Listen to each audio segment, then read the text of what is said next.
Nice gesture by the Kansas City Chiefs today, introducing Neil Smith in his first trip back to Arrowhead Stadium. Here are the Broncos' defensive starters. At left end, from Nebraska, number 90, Neil Smith.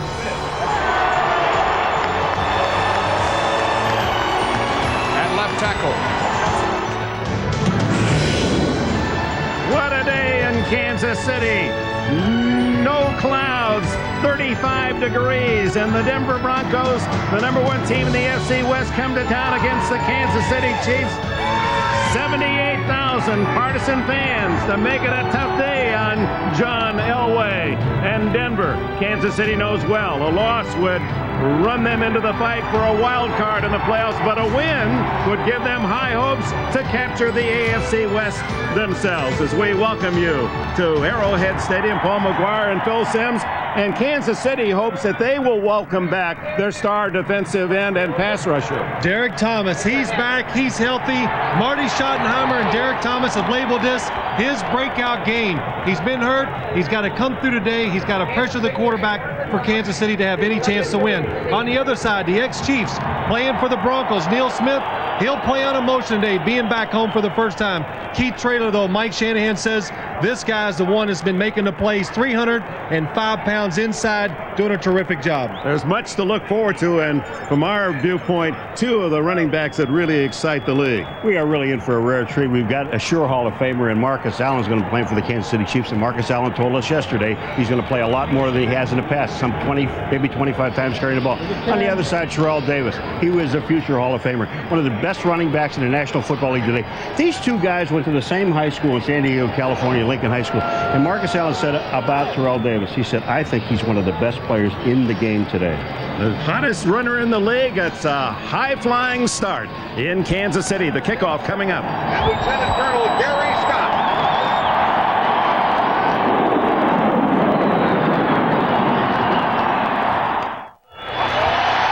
Kansas City, I'm Jim Gray. Well, Darian Gordon, the Broncos punt returner who had 2 returns last week for touchdowns against Carolina, he's suffering from the flu today. He is going to play, but he's not feeling real well. Another guy who's not feeling real well, Chiefs coach Marty Schottenheimer. He's got a real bad cold. In fact, he's almost lost his voice. He's not going to be able to scream and holler today. I asked him, how's he going to coach without able to be screaming at everybody? He says, you know, sometimes you just have to play hurt. Dick, but he'll be a lot quieter today. On the kickoff, Vanover bobbles the ball as he runs into Kimball Anders, and Kansas City recovers at about the 24-yard line as Greg Minuski, the man on the spot, to save an early embarrassment.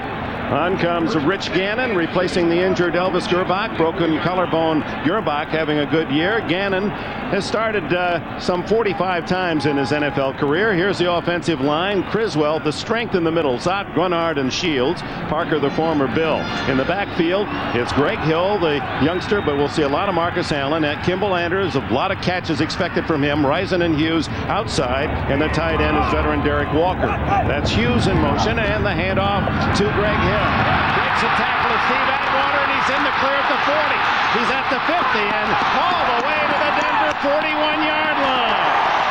What a start for Greg Hill. 35 yards on the play. The Denver Broncos, they put up 8 guys on the line of scrimmage. Steve Atwater, look at him on the outside. Nobody blocks him. Free shot at the running back. He misses it.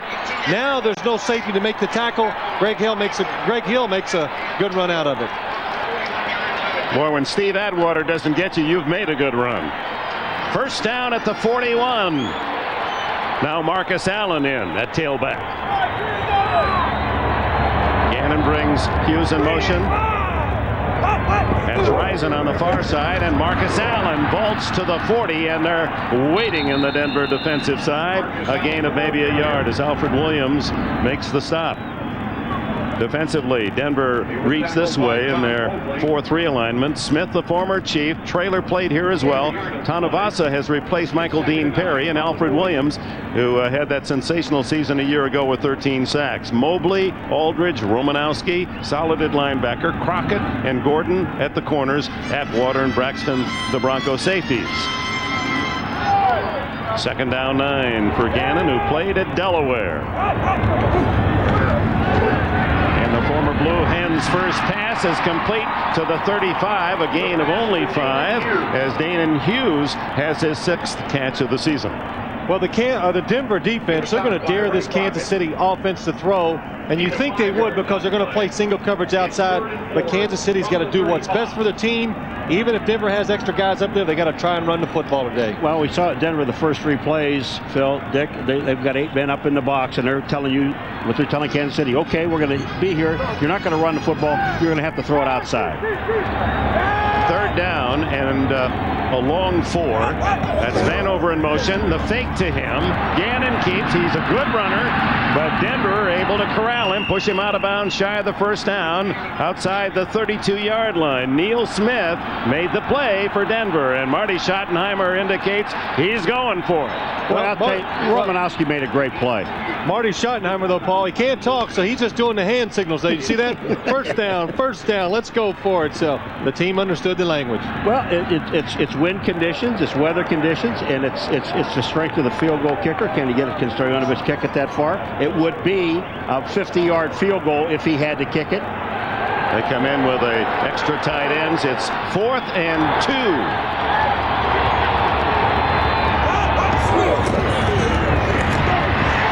Don't make it as Donnell Bennett is smothered in the backfield. A 3-yard loss by Keith Traylor and Steve Atwater. There's a lot of people up there making the play. Keith Traylor, inside comes Steve Atwater on the outside. Nobody blocks him. Good defense by the Broncos. The high-scoring Broncos show they have a defense as well. Take over on downs. In Kansas City, Denver stopping the Chiefs on 4th and 2, taking over at their own 36. John Elway brings tall Ed McCaffrey in motion, tosses Terrell Davis, the league's leading rusher, has a solid gain out to the 44-yard line, nearly 8 on the play. Here are the Broncos in their 1997 style white road uniforms. Offensively, the line, and Marty Schottenheimer calls this the best line in the NFL. Zimmerman back out of retirement, Schlereth, Nalen Habib, and Tony Jones. The backfield, Terrell Davis, Howard Griffith is the blocker, Smith and McCaffrey outside. Shannon Sharp still says he is the top tight end in football. He's quick to remind you that. Had a big game last week. 2nd and short. Davis diving for the 1st down as he skids out across the 46-yard line. Here's the Kansas City defense, rebuilt by Marty Schottenheimer. They're young, they're much faster. Vaughn Booker, Joe Phillips, John Browning start inside the 3-4 alignment with Thomas, Wayne Simmons from Green Bay, Donnie Edwards and Anthony Davis very fast. Carter and Hasty, as tough a set of corners as there are in the league, and Tongue and Woods will come up and hit you from that safety spot. They too in their 2nd year. Gunther Cunningham, he calls the plays defensively. 1st down at the 47. Good protection. The toss to Davis. So the first 3 plays, 2 rushes by Terrell Davis, and that pass play good for about 5. All right, game plan. Obviously for the Denver Broncos, they want to run the football. They ran it the first 2 plays and a little short pass here to Terrell Davis. The other thing is formations to create mismatches in the offense. Denver loves to spread it out. That's how they get those mismatches. The Kansas City coaches said if they spread it out, we promise you one thing, we are going to hit John Elway. They didn't say they were going to stop him. They said we are going to hit him. The spot is at the 47, so the play good for 6.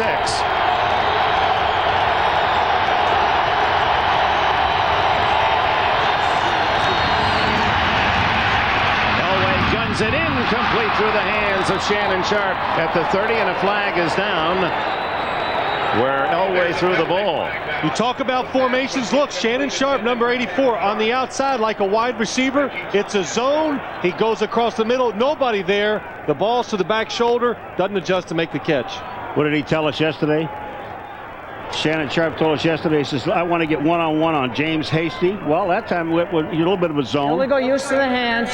Number 99 on the defense. Hands to the face. 5-yard penalty. Automatic 1st down. Vaughn Booker, the defensive end, as Bill Carollo, the referee today, makes the call, and that brings a 1st down. Von Booker, you're going to see him up there, the top right there. You see the hands to the face, and when you get your hands up, and you know, you say you can't hit a quarterback in the head, you can't hit a guy helmet to helmet, you cannot get your hands up in their face either. Booker, who played at Cincinnati after 3 years in the United States Army and has been a solid performer now in his 4th year here in Kansas City.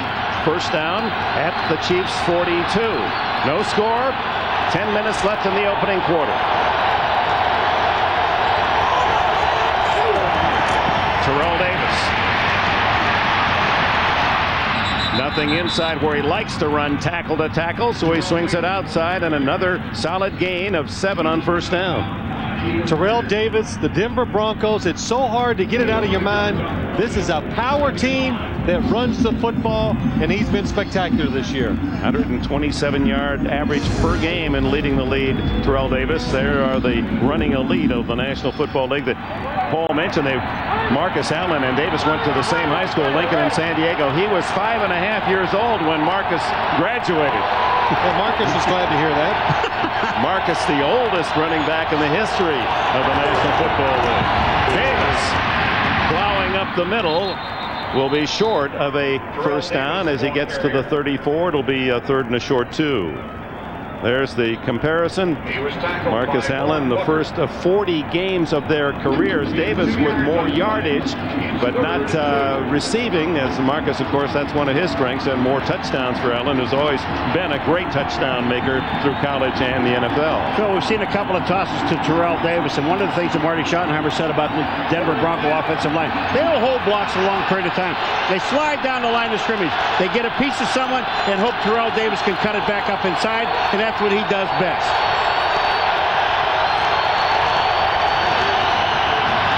Elway throws on 3rd and short, and the completion to Shannon Sharp, his tight end, his 42nd catch of the year. Well, you're talking about matchups, and Paul said this earlier. Mike Shanahan loves matchups. Get your tight end, put him outside. Who covers him? Reggie Tongue. Safety. A secondary, a safety guy. That's the matchup an offense would love to have. First down at the 27-yard line. McCaffrey outside right. Shannon line to the right. And Rod Smith, who comes home, he played at Little Missouri Southern Division II school. Free agent, has had a great year. And Elway's looking for Smith. He's in the end zone, but out of the field of play as he makes the catch against James Hasty. Smith, who has caught 43 balls this year, 6 of them for touchdowns. He's been Elway's favorite target. Phil, when you look at Elway's arm, look where the ball is put. The only guy that really has a chance at it, and that's out of bounds, is Smith. I mean, Elway doesn't give the defensive back a chance to do it. Look at Neal. Neal thinks it's a touchdown. No, Neal, first of all, Neal, you have to wait for the official to do it. When he puts his arms up, then you can put your arms up. Smith looking from across the field, and a ton of photographers down there. Tough to see that angle.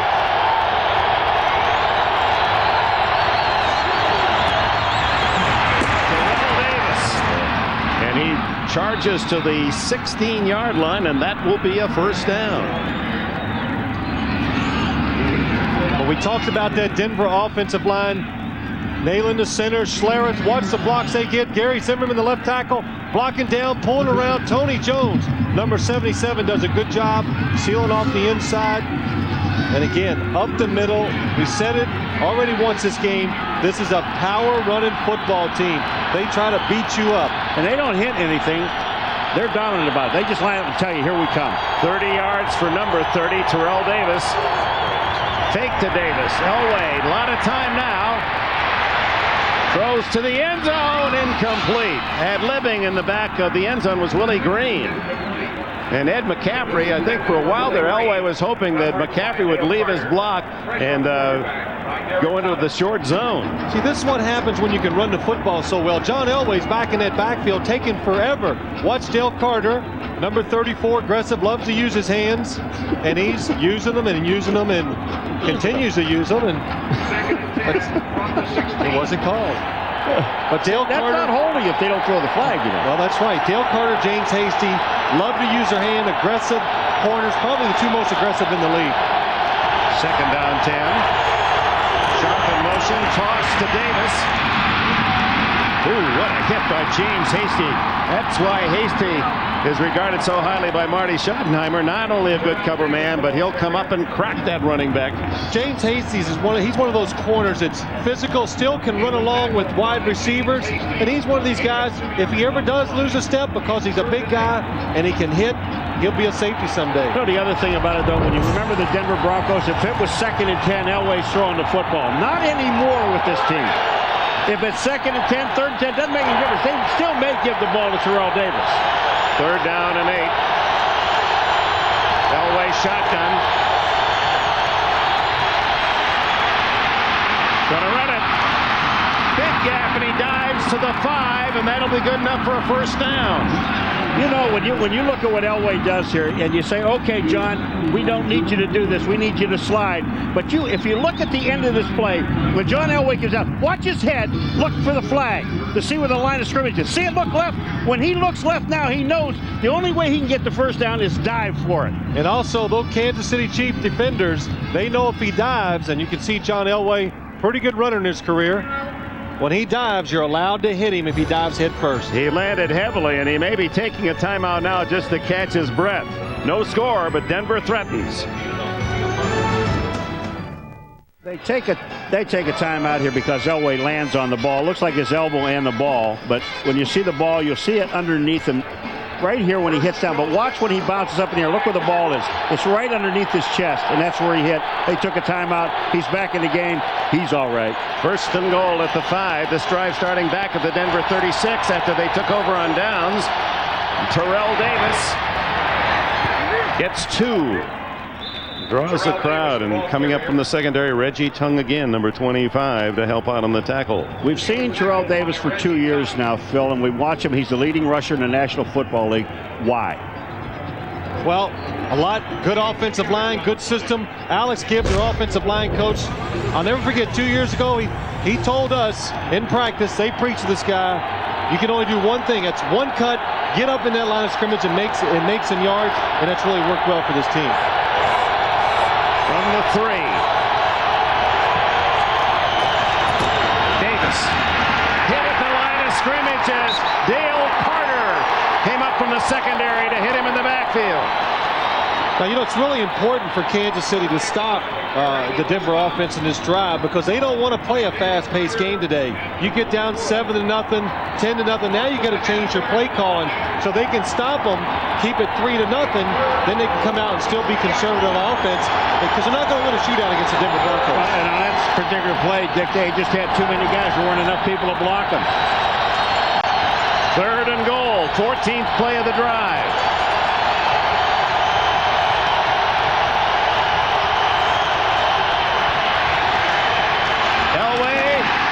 Is it called a touchdown? No. Incomplete to McCaffrey. McCaffrey had it, and he was drilled. It looked like it was deflected. It looked like Eddie McCaffrey then caught it. Then it was knocked out of his arms. I thought maybe it was going to be intercepted. Elway really lets it go with a lot of steam on it. Anthony Davis gets a hand on it. It was never even close to being caught. Yeah. Oh, Woods. Terrell Woods. We were talking about McCaffrey yesterday, Phil, about it. I mean, this guy takes so many hits in the ball game. John Elway said every time I throw and he gets nailed, I just cringe. Yeah. Short 25, 26-yard try by Jason Elam, who drives it through, and Denver settles for the field goal. A flag is down, and this could be critical as Elam is slow getting up. If this is a personal foul, Denver could get another set of 4 downs. Was that McMillan, number 29, that came flying across and trying to block the ball? But, you know, the thing, it's one of the most dangerous things that you do. Years ago, they said about, boy, don't ever take points off the board. You got them on the board, don't take them off. Well, you're talking about the Denver Broncos now. Elway getting the options from referee Carollo. I mean, if it's got to be a 1st down because it's a defensive penalty. I mean, there's just no question about that. The thing is, you want to keep 3? Or is it after the play, after the kick? That could be the call. Roughing the kicker against Kansas City. Running into the kicker, number 40 on the defense. That penalty is declined. The result of the play, the field goal is good. Running into the kicker is different than roughing the kicker. Yes. That's only half the distance and would not have been enough for the 1st down. So Elway and the Broncos take the 3. on Elam's field goal. After taking over on downs, 61-yard drive to the 3-yard line. They settled for the short 21-yard field goal. And now the kickoff by Elam to Marek Vanover. Remember, he returned 197 yards for a touchdown a year ago against Denver. And here he goes on the fly and out across the 40 to the 42-yard line.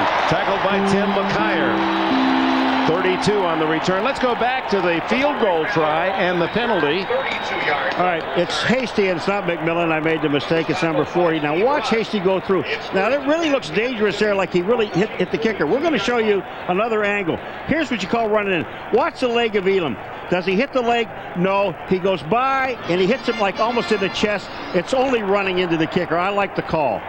Elam did a good job dramatically, and the call then would have meant half the distance to the goal line, which would have left Denver fourth and about 1.5 yards to 2, and they elected to keep the 3 points as Donnell Bennett greeted rudely by Big Keith Tractor Trailer. 4 minutes and 20 seconds left in the opening quarter. We remind you to follow the NFL online at msnbcsports.com. NFL insider Gil Brandt explains why it's too early to write off the Cowboys. Randy Cross will take a humorous look at how the playoff picture is shaping up. Also, Jets coach Bill Parcells answers your email, msnbcsports.com. No gain on first down. Rich Gannon to throw. Going long, but way too long for Andre Rison. Tyrone Braxton over from a safety spot to cover. Phil, you know, we knew that they put a lot of things in to get Andre Rison open, plays for him. And on this play, this is just a bad read by the quarterback because there was total double coverage. I thought Andre was short on Andre Rison, and he knew he had help deep. No, actually, the safety was in the middle. He just read Rich Gannon's eyes and gets over the top. But that kind of shows you can see the 4-leaf clover. That is on the neck of Andre Rison, and what's the reason for that 4-leaf clover ball? Well, I'll get to it. That's always for good luck, isn't it? That's right. Third and long. Gannon throws to the flat to Hughes, incomplete. Covered by Darius Johnson. 3 and out for Kansas City. All right, let me go back to it. The 4-leaf clover is the thing with, you know, he was upset with some of the press said about him, and it's good luck. Louis Aguiar comes in to punt. That net average, second in the league, 39 plus. Darian Gordon, remember last week, first quarter, 2 touchdown returns against Carolina. Playing with the flu, as Jim Gray told you earlier. Former Charger has 3 punt return touchdowns this year. And they try to kick away from him, slice it to the right side. Good roll for Kansas City. Terrific kick all the way to the 2-yard line.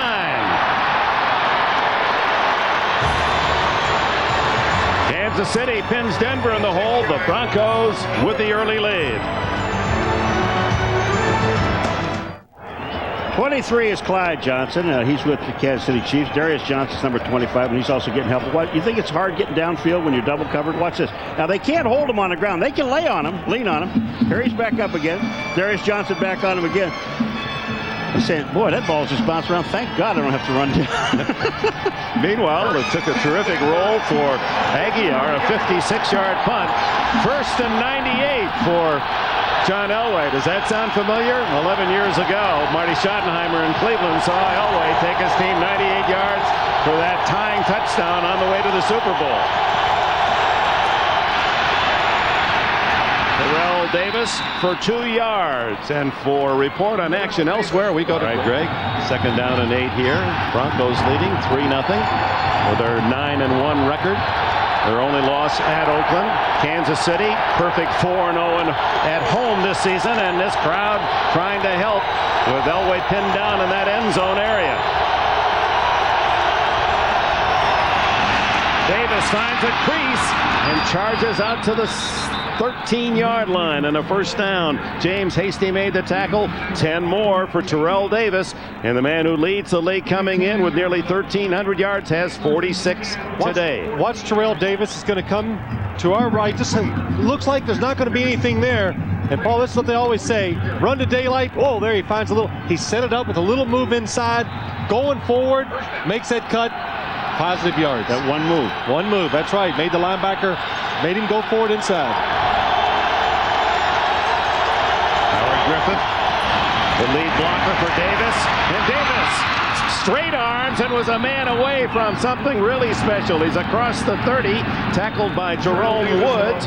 Another 18 for Terrell Davis. Jerome Woods found out what it's like to get a fist put in your face. It's Terrell Davis. Watch this. He just a little hesitation. That one move that you talked about, Phil. Now watch this. Here's a one in your mouth. Then he still picks up 4 more yards. And how about your former teammate Ed McCaffrey? As we look at Davis this season, #1 rusher in the league, has attempted more, has more first downs, more total yards, and a second to Kareem Abdul-Jabbar in touchdowns. Boy, he's the workhorse in this first quarter, and he's paying dividends. 9 more for Davis. Has rushed for 100 yards in 8 of the 10 games this year, and he's now over 4,000 yards in less than 3 years in this league. The one thing about this guy, we were talking to Shanahan yesterday, and you watch him run, is last week that he had 86 yards, and the game was out of reach. I like the thing that Shanahan's talking about the offensive line. So, okay, we'll leave him in there, let him get his 100-yard rushing day. He said, when do you take him out? He said, I don't know. I have to explain to the offensive line. They love this guy running. Well, he takes himself out, which he did on this case, and Vaughn Hebron replaces him. Elway throwing long for Rod Smith. What a catch! A one-handed stab, and the flag is down at the 12-yard line. Rod Smith with a spectacular catch. And a flag is also down back where Elway threw the ball, and that's roughing the passer is the call there. 48-yard play as the young man from Joplin, Missouri Southern, Rod Smith. Look at this. Gets his fingertips on it, and then catches it on the way down. He was the only receiver out in the pattern that time for the Denver Broncos. They kept everybody in, blocking, trying to make Kansas City think it's a run-in play. They weren't fooled. James Hasty back. Jerome Woods, #21, was fooled for a second, got back there, but they can't make the play. Well, you see Jerome Woods, you see his right arm, Dick, go around the waist. If he doesn't put his arm there, that's just incidental contact. #21 on the defense. Bill Carollo's motion almost picked off his fellow official. Well, you got a 15-yard penalty down here for roughing the passer. There's a second foul, personal foul, roughing the passer, #77 on the defense. That penalty is enforced from the end of the run. That's tacked on. But, Jerome Woods, honestly, Phil, when you look at it, Jerome Woods is looking at the ball. Now watch, here's Elway. He's going to get nailed right here. And that running at it, they're just not going to allow that to happen, and they shouldn't. But Colin McDaniels hits him. Meanwhile, Rod Smith, here's a free agent pick by Denver out of Little Missouri Southern. He comes back home, he's got friends here, makes maybe a catch you dream about as a kid. Look at this. That's super stuff. Hey, talking about making a play, and it's just a matter of time before the Denver offense took a shot going deep against these young safeties at Kansas City. They're very aggressive, sometimes get caught up. That time they weren't fooled, but Rod Smith made the play. First and goal at the 9. Terrell Davis is back in. Little delay on the stutter step and then drive to near the 5-yard line. There was a play you were talking about, Paul. Most teams, like Marty Schottenheimer talked about yesterday, when you pitch it, the runner's going to go outside. You could see Terrell Davis that time. He's looking to cut it back, and when it's not open inside, he finally takes it out.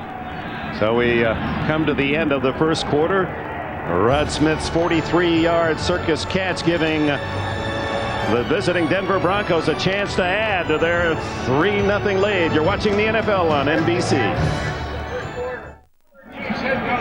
Terrell Davis living up to his performance of these first 3 years of his career. 76 yards in the opening quarter to boost his career total over 4,000. Dick, what we talked about yesterday, he needs, at least 2 200-yard games and the rest 100s to get to 2,000? No, if he just averages what he is doing now, 127, he'll make it. Well, I'll tell you what, he's on a chance of getting 300 yards today. Second and goal from the 5 as we open the second quarter. 3-0 Denver. Elway to Shannon Sharp. Did he catch it? Yes, touchdown. He was screened out from our view here. They allow more people around the field here at Kansas City than any place. Doing a little Spider-Man and then Superman. Well, I'm going to tell you, one thing about, we had this guy in yesterday. We asked him to come in for 2 minutes. He stayed for an hour and a half. He loves to talk.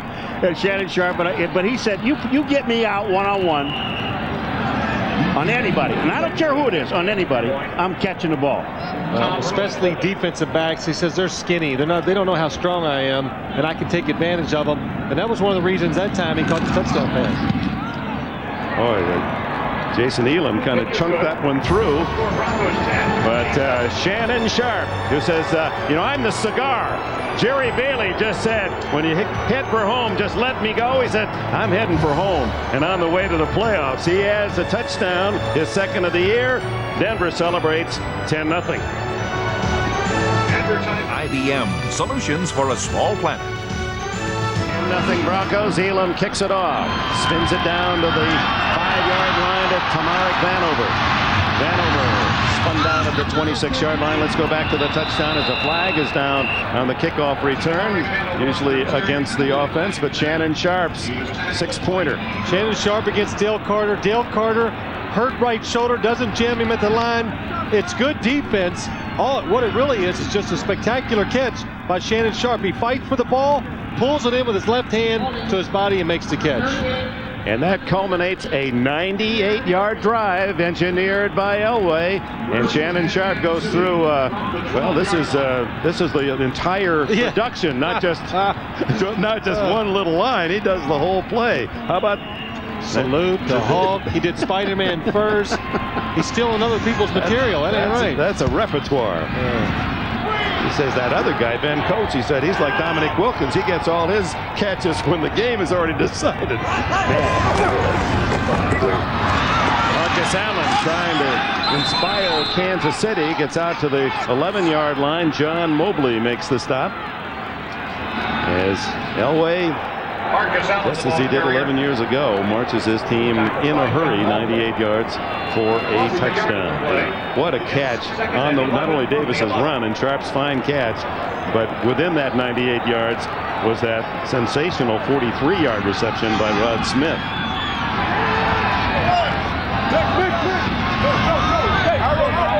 Kansas City unable to stop Terrell Davis and unable to really get anything going themselves. And now the catch by Andre Rison, and that's going to be out close enough for a first down. 11 yards on the play. And Rison trying to get this crowd re-energized. Well, Kansas City's got to rethink their game plan. You're down 10-0. You're going to have to throw the ball every now and then. And Andre Rison having a good, solid year, showing some speed that I didn't see the last couple years. He's really become a favorite for this Kansas City offense. He leads them in catches. That's his 51st. Now Marcus, he hit at the 20-yard line by Steve Atwater. John Mobley. Oh, Dick, I'm going to tell you something. A linebacker is supposed to do this once in a while.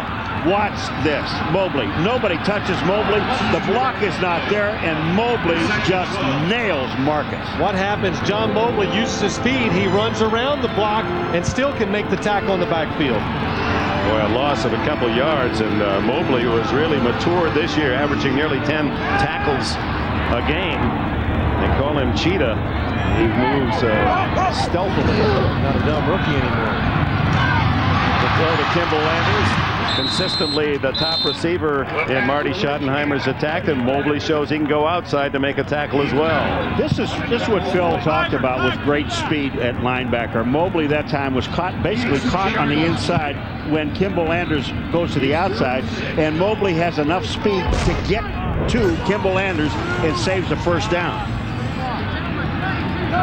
Mobley at 6'1" and 230 was a first-round pick a year ago, a 15th player selected, and was the leading tackler coming in with 99 to start this game. He's the new type of linebacker in the NFL. Size is just not that big of a factor anymore when you play linebacker. It's speed. That's what counts most. Third down, Gannon scrambling out of the pocket and throwing on the run. And it is no catch as Ray Crockett knocks it away from Andre Rison. Well, so far, Kansas City, they can't stop the run by the Denver offense. They can't pass protect when they throw the ball, and they can't run it. So it's not a good day. It's good coverage down the field by Ray Crockett. A little aggressive at the end, but still good position. Well, that's both of them got their hands on the other. Andre's pushing off. Ray Crockett's holding on. That's why they don't throw the flag when they're both doing it. Why throw a flag? Darian Gordon now inside the 30-yard line for Denver. They lead the league in punt return yardage. Aguiar handles a tough snap. Von Hebron in on him, and it's a short, wobbly kick, but takes a good roll for Kansas City, and out of the sidelines and out of bounds, shy of the 35-yard line. 37 on the clock. 11:54 remaining in the opening half here at Arrowhead. The Broncos have the ball and a 10-point lead. Players are superstitious. Andre Rison, a tattoo, 4-leaf clover on the neck. Neil Smith, well, trainer Steve Angelopoulos. Oh, that's the good luck for Neil. He's got a whole head. They got him a touchdown that last drive. The trainer Steve, he wants some hair to grow on his head. So he's hoping it helps. From the 36, Elway on first down underneath to Terrell Davis. And Davis' second catch out to the 43-yard line. Let's go down to Jim Gray. All right, thank you, Dick. Well, I spoke to Eric Dickerson. He set the single-season rushing record, 21:05, all the way back in 1984. Gave me the following quote regarding Terrell Davis. He said he's a great runner with a big future. Playing with John Elway makes it a lot easier for him because he faces no 9-man fronts like I did. I wish him all the best. I know my record will be broken one day. He's got a great shot. I hope he does it. I've met him. I like him, and I love his running style. Very gracious, Dick. Yeah, that's a good point. And Eric feels the way all of us do that have met this young man. He is so likable. He's special. He gets the call again.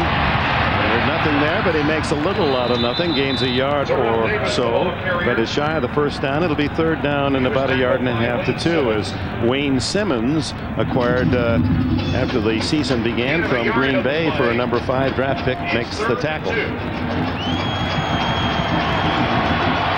Shannon Sharp, number 84, in motion, outside. Whoa, be alert. Jerome Woods, a little payback there. You don't pay attention. You know, That's right. Pay attention. You must always pay attention. See, he thought he was a decoy. Yeah. He's outside running. 3rd and 2.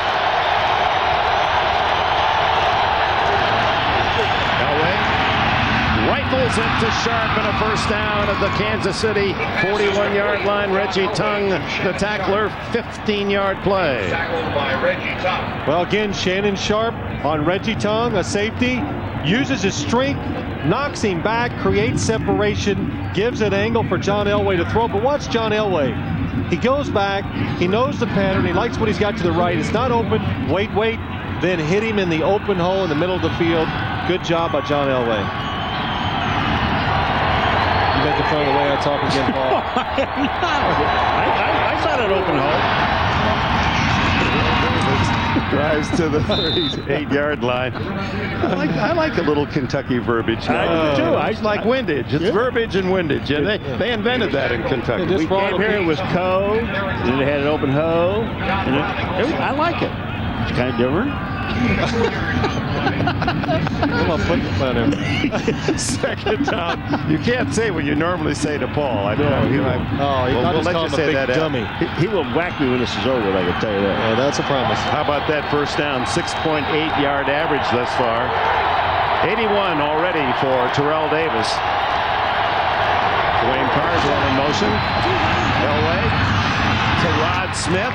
First down at the 23. And at this point, the Denver Broncos are showing why they are 9-1, the best in the AFC. Everything working. Well, the thing, let me just say one thing here. Elway throwing the ball, that's fine, and those guys catching the ball, Smith, those guys. But what the offensive line, Phil, they are just doing a superb job. Well, they're doing a good. First, they beat you up. Now Elway's counterpunching with the pass. But this offensive line, I thought it was interesting talking to Mike Shanahan yesterday about Terrell Davis. Are you running him too much? Maybe all these things. Will he go for 2,000? And we'll give you Mike Shanahan's answer after this play. First down, leading 10-0. Terrell Davis, and he runs into a big red shirt on that left side at the 21-yard line. Well, I think the big thing, we thought maybe he's using it too much. He's running Terrell Davis and all these things, but they didn't think so. They're paying attention. But It's important for the team and for this offensive line for Terrell to get 2,000 because it does build something. This offensive line, that's something they can hang their hat on for the rest of their lives, and it won't hurt this team in the future. You know, a quarterback can throw for 4,000. An offensive lineman doesn't take a lot of pride in that. But when a runner runs and they beat the opposing defense, that's something special. Second and a short now. Hebron with Davis up in the same backfield, blocking for him. Gains only a yard. It'll be 3rd and long for Denver as we look ahead. NBC tonight. I'm in the next Batman, you know. What are you going to be? Beer man. Beer man? Elway 7 for 10 as he looks at 3rd down and 8 at the Kansas City 20. Flushed out and dropped at the line of scrimmage. John Browning, the second-year tackle from West Virginia. That will not be a sack. And the reason it will not be a sack is because John Elway gained about 8 inches. John Browning, number 93. On the inside. Just waits for John Elway. Throws the blocker off once Elway comes forward. Well, the official score is going to give him a sack anyway. So no gain, give you a sack to Browning. Elam now will try a 38-yard field goal. He hits it well and down the middle. 13-0 Denver. 6:27 remains in the first half at Arrowhead. A look at veteran Marcus Allen, not at all happy on the Kansas City sidelines. Denver 13-0, could be worse. Well, and he knows how important this game is in their division, Dick. I mean, they really cannot afford to lose this football game, Kansas City. They dropped 3 behind Denver, actually more than 3 because they would have lost both games to the Broncos. Down to Vanover on the kick at the 5. Sees a seam, has only the kicker to beat, and a blocker in front at the 40. Elam slows him down, and the tackle made. The flag goes down. Tim McKyer made the stop. Vanover 78 yards on the return. There are some great blocks in here, Phil, but I'm going to just say one thing for Jason Elam. He saves a touchdown. This guy, when you're going to see number 1, you see him in the middle of your screen, watch what he does. Watch him move Vanover to the sideline. He keeps moving him. He will not let him cut back. Watch this. Now he cuts back into the other players. That is a terrific play by Vanover, first of all, for running the ball back, but for Elam for the kicker. He has 3 kickoff return touchdowns in his 3 seasons in the league. And a punt return touchdown as well. He gives Kansas City some life inside the 20 at the 18. Officially 77 on the return. To Marcus Allen. And Allen dragged down at the 16-yard line as Keith Traylor makes another tackle.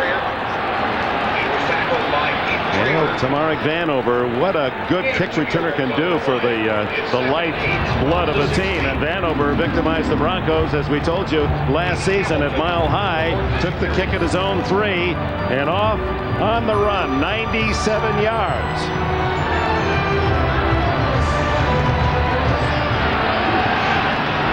A 77-yarder today. Gannon on fake. Good runner. Out of bounds inside the 10-yard line. It'll be close to a first down. Alan Aldridge and Ray Crockett ran him out. Well, they're going to need Rich Gannon to create plays today because they're not having any success running the football. They can't pass protect. Neil Smith just going right by Glenn Parker and Rich Gannon, an excellent runner. Got a lot of wiggle for a quarterback. He knows how to move around and make some plays when he's pressured in the pocket. Well, you see Neil Smith, he just throws Glenn Parker away, and Neil Smith almost has Gannon, but Gannon has some excellent speed, as you said, and gets to the outside. 3rd and short. 3rd down and 1.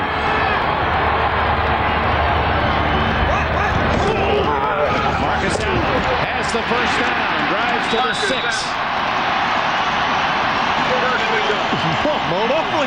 Mobley, I'm going to give him 2 9s for this, just for style and grace. I mean, Mobley gets taken out. This is what you call filling the hole, but you're a little bit high. Watch number 51, right on the left there, Phil. Here comes Mobley. Look at this. Bam! Up and out, a double team block, and he is nailed. Now, Paul, I'm going to give him about a 2 because that's not real smart. You know, you got to play a lot of plays in this game, and you jump in the air as a linebacker coming in against the blocker, you're going to get hurt. Give it to Allen, and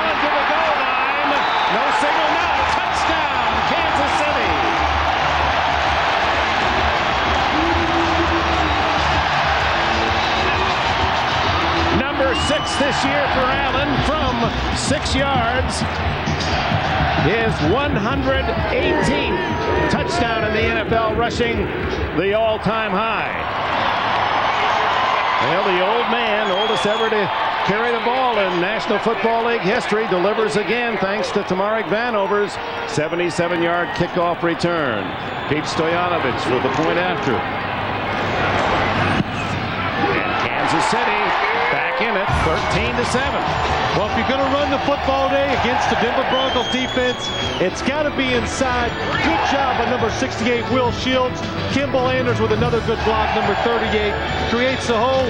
Marcus Allen running hard for the touchdown.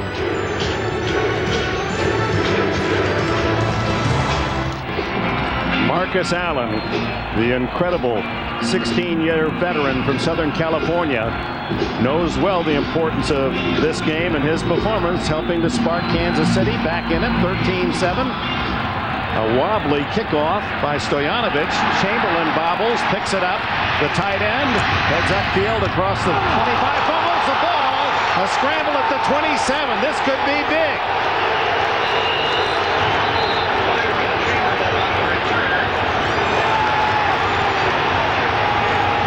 No official signal yet. A lot of times when people get a hold of the football that are not used to handling on these type of situations, this what happens is a fumble. Vaughn Hebron came out of the pile with the ball, so Denver has it. Injured Chief on the play. Anthony Davis, number 50, is the injured Chief. He's down on about the 25-yard line. See, one thing that happens if you're not used to returning these kicks in that, Chamberlain, number 86, when you get into the pile, once they grab you, well, I take that back. He does have both arms around it. He is just hit from behind, people pulling, and the ball comes out. Well, Bell looked like he was the man would get it. And how did Hebron burrow his way under that pile? I know, that's the funny part about it. You see 31 going in there, and all of a sudden 22 comes out. He wasn't even in the picture. Let me tell you, at the bottom of those piles, guys are doing things that you can't talk about up here. And I mean that. They are grabbing and scratching, and it does happen a lot. You think it happens all the time when you get underneath those piles, and they take it away from you because two of his teammates will pull your arm, the other one's grabbing your leg and trying to scratch you, and the other guy pulls it out and you give it up. Yeah, one's got one angle, one's got the other, and said make a wish. Well, and the officials can't see it because everybody's on top of one another, and the guy on the bottom is taking a big. Well, what are they going to say? The official goes, well, that's a penalty. He was being mean to him at the bottom. Yeah, wrong. Remember Ben Drive? He was giving him the business. Down there giving him the business. That's right. Anthony Davis helped off the field, a critical member of that linebacking corps, playing on the special teams as well. We're now at 13-7 Denver lead. 27-yard line. Elway with Terrell Davis behind him.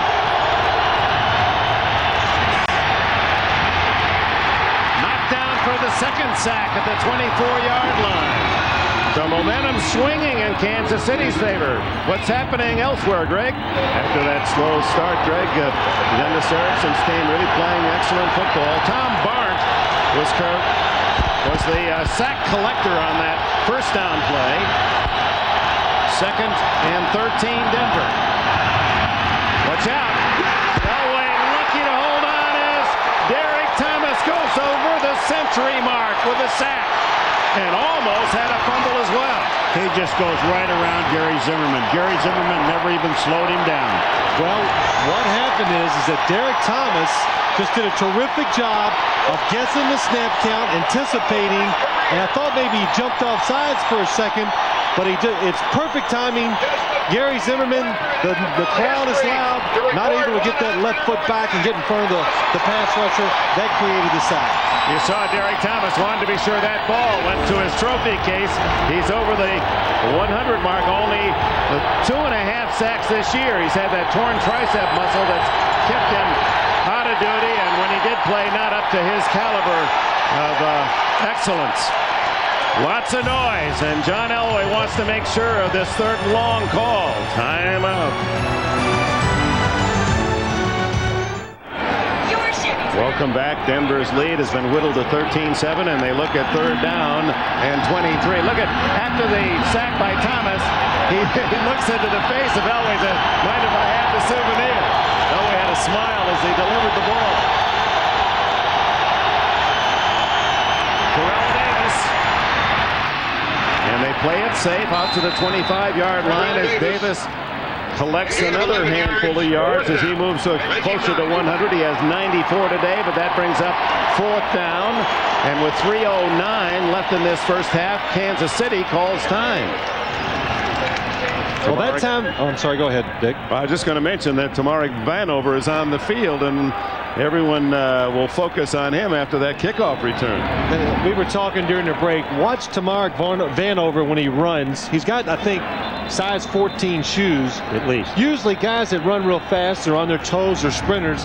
This guy runs so flat-footed, and that's one of the reasons why when these little DBs come down, they put a hand on him, they can't bring him down because he has all that force with his feet, and he can drive through those tackles. His toes are too far away from his heels.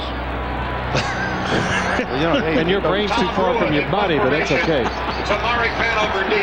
uses those feet to stamp out small brush fires down the land of the Ozarks in the offseason. Well, he's only about 5'11", so there are some big feet, size 14. Tom Rowan's first punt. Or a wobbler that Vanover takes on the run. At the 38-40, at the 50. And knocked out of bounds at the 45-yard line, and Kansas City, excellent field position, 17 more yards on the return by Tamarick Vanover.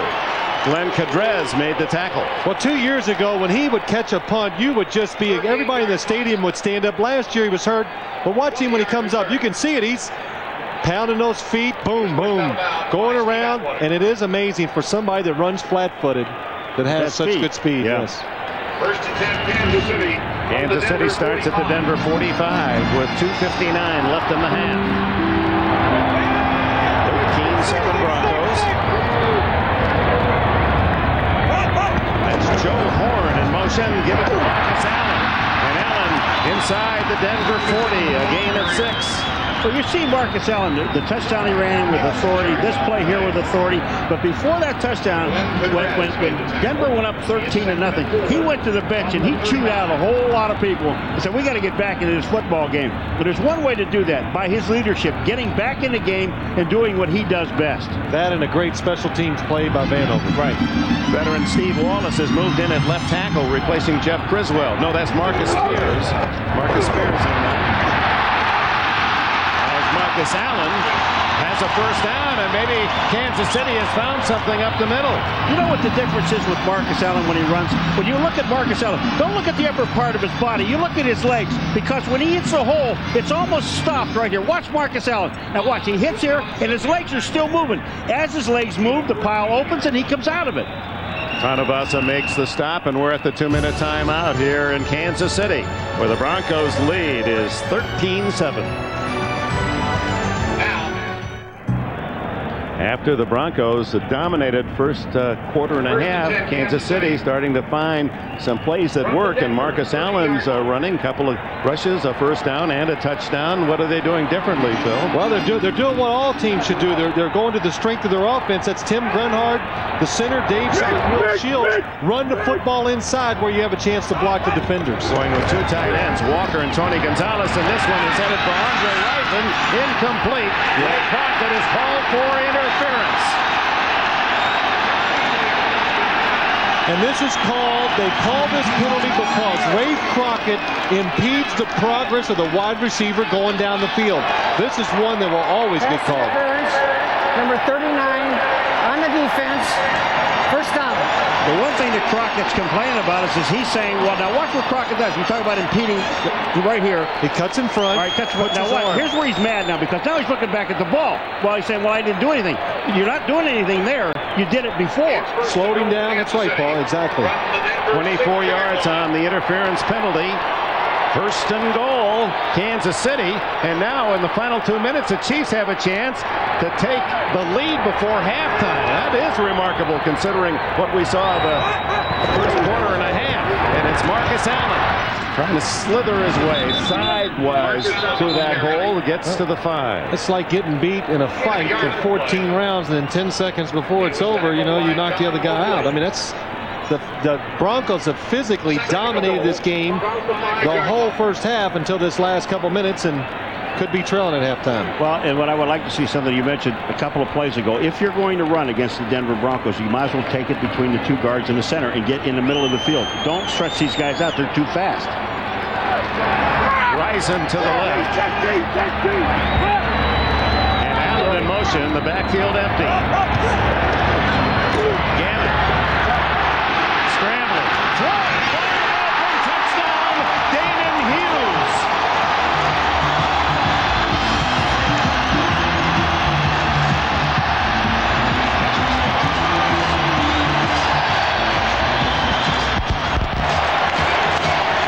It's tied at 13 as Gannon hits Hughes, the wide receiver from Iowa. Only his 7th catch this year, his 2nd touchdown. So Vanover's punt return of 17, the penalty to Crockett of 24 yards on interference, and now Stoyanovich to give Kansas City the lead, 14-13.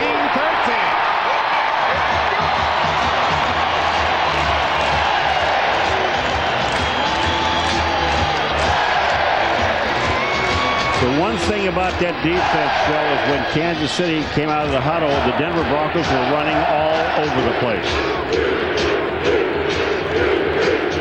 Well, watch what happens. Danon Hughes, he's in the slot. He's going to run inside. He sees the scramble, breaks back outside. And with Rich Gannon, this is what he brings to this offense. There's nobody open. But immediately he sees, I got some room to run.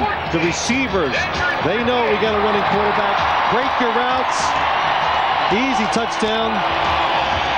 Rich Gannon's first touchdown of the season, starting last week at Jacksonville, losing 24-10 and getting beaten up pretty well in the process. The former Crew star in high school in Philadelphia has his first TD pass of the year. Let me tell you, this guy is the perfect backup to have on an NFL team. He's experienced. He's been a starter for quite a few games. He can move around very well, so he can change the tempo of a game when he comes in, and he respects the starting quarterback, doesn't get in his way. 1 minute, 8 seconds left for Denver as the Broncos, after a 13-0 start, trail 14-13. Denver has 1 timeout. The kick by Stoyanovich. Devon Hebron fighting the sun. Through at the 25, 35, and out across the 40-yard line. Good return for the Broncos. Hebron of 36 yards. Joe Horn made the tackle. So John Elway, with 1 minute and a second, has a chance to pull out some of his magic. Well, you know, when you say John Elway with 1 minute and a second, it's like an hour. Oh, it is. And he only has 1 timeout, but I don't know of anyone in the National Football League in quarterback history, and you did a hell of a job, but you did. But I'm just talking about this guy. He can do a job on you. Well, the talent, the play calling by the Broncos, that really helps John Elway too, and he takes advantage of it. 8 men on the line of scrimmage. The give is to Terrell Davis, being chased from behind, and makes another 15-yard run to the Kansas City 43. Make it 17 yards as they spot it. Well, the safest way to start the hurry-up offense is play the draw out of the shotgun, and Terrell Davis, if he doesn't lose his balance, he's going to run for about 20 more yards. 110 yards in the first half for Davis. Clock running, 34, 33. Throw to Rod Smith, heads to the sidelines, first down at the 30. Stop the clock, 29 seconds left. Clyde Johnson, the closest defender. I'll tell you one thing. I don't care when you're in a situation like this with John Elway. Now they're down to 29 seconds. They still have that 1 timeout, and they probably will have it for a long period of time as long as John Elway is in the ballgame. But you cannot give him the time to throw the football, Phil. You've got to sacrifice something. We'll get that Domino's Pizza ready for the NFL and NBC halftime report. Messrs. Gumbel, Collinsworth, and White's New York studios with all the highlight scores from the early games today. Coming up, halftime. First down at the Kansas City 30, trailing 14-13. Terrell Davis, that's an interesting play. A little quick pitch outside, didn't work at all. And did Davis get out of bounds? No, they have to use the timeout as Jerome Woods and Clyde Johnson from the secondary made the play. And Elway now without a timeout, 23 seconds left. And at the moment, a field goal would be around 48, 49 yards. Well, that's why they ran the ball. They had the timeout. trying to catch the Chiefs off guard. Almost did catch them, caught a blitz coming, but so many people, the Broncos couldn't block them on. And they did that play, you know, it really was an interesting play, because if they get Terrell Davis to the outside and he can run with the ball, the most important thing is, can he get him to the sidelines? If he can't run the ball, but the Kansas City Chiefs defense did a great job of keeping him in bounds. You look at Gary Kubiak, who is attached to Elway in more ways than coordinator and quarterback. Kubiak was in the same draft, that great '83 quarterback draft out of Texas A&M. He was something like 200th pick. He said, I went to my first practice with Elway and ran home and called my wife and said, I'm coming home. I'm not good enough to play in this league after seeing Elway. Who avoids the sack, throws it to the sidelines. Is that, yep, they're going to throw the flag. He was not outside the tackles, intentionally grounding, and that pretty much takes away the chance of a field goal. Oh, wait. They're calling roughing the passer. No, that's intentional grounding. Intentional grounding, yes. Anthony Davis, perhaps jibing. Well, actually, Dick, just to clarify something, he's definitely in the pocket, and it's where the tight end would be. It's not just where the tackle would be, where even if there's not a tight end, it's outside that. So John Elway definitely in the pocket, trying to avoid the sack. Intentional grounding. See, the one thing about it is that when the play, when you're seeing 10-yard penalty, it also includes a 10-second runoff. Please reset the game clock to 8 seconds, please. The other thing about it, when you're showing that replay from behind, Phil, is where the tackles are, not where they move to. The tackles are out here. See? Now, when Elway comes out, watch where he goes. You'll see Zimmerman 65 come inside. Now, Elway does not get outside of that tackle. So it's intentional grounding. I know, but it's just to clarify, it's tight end to tight end, just like there would be two tight ends. That's the rule. It's not the tackle.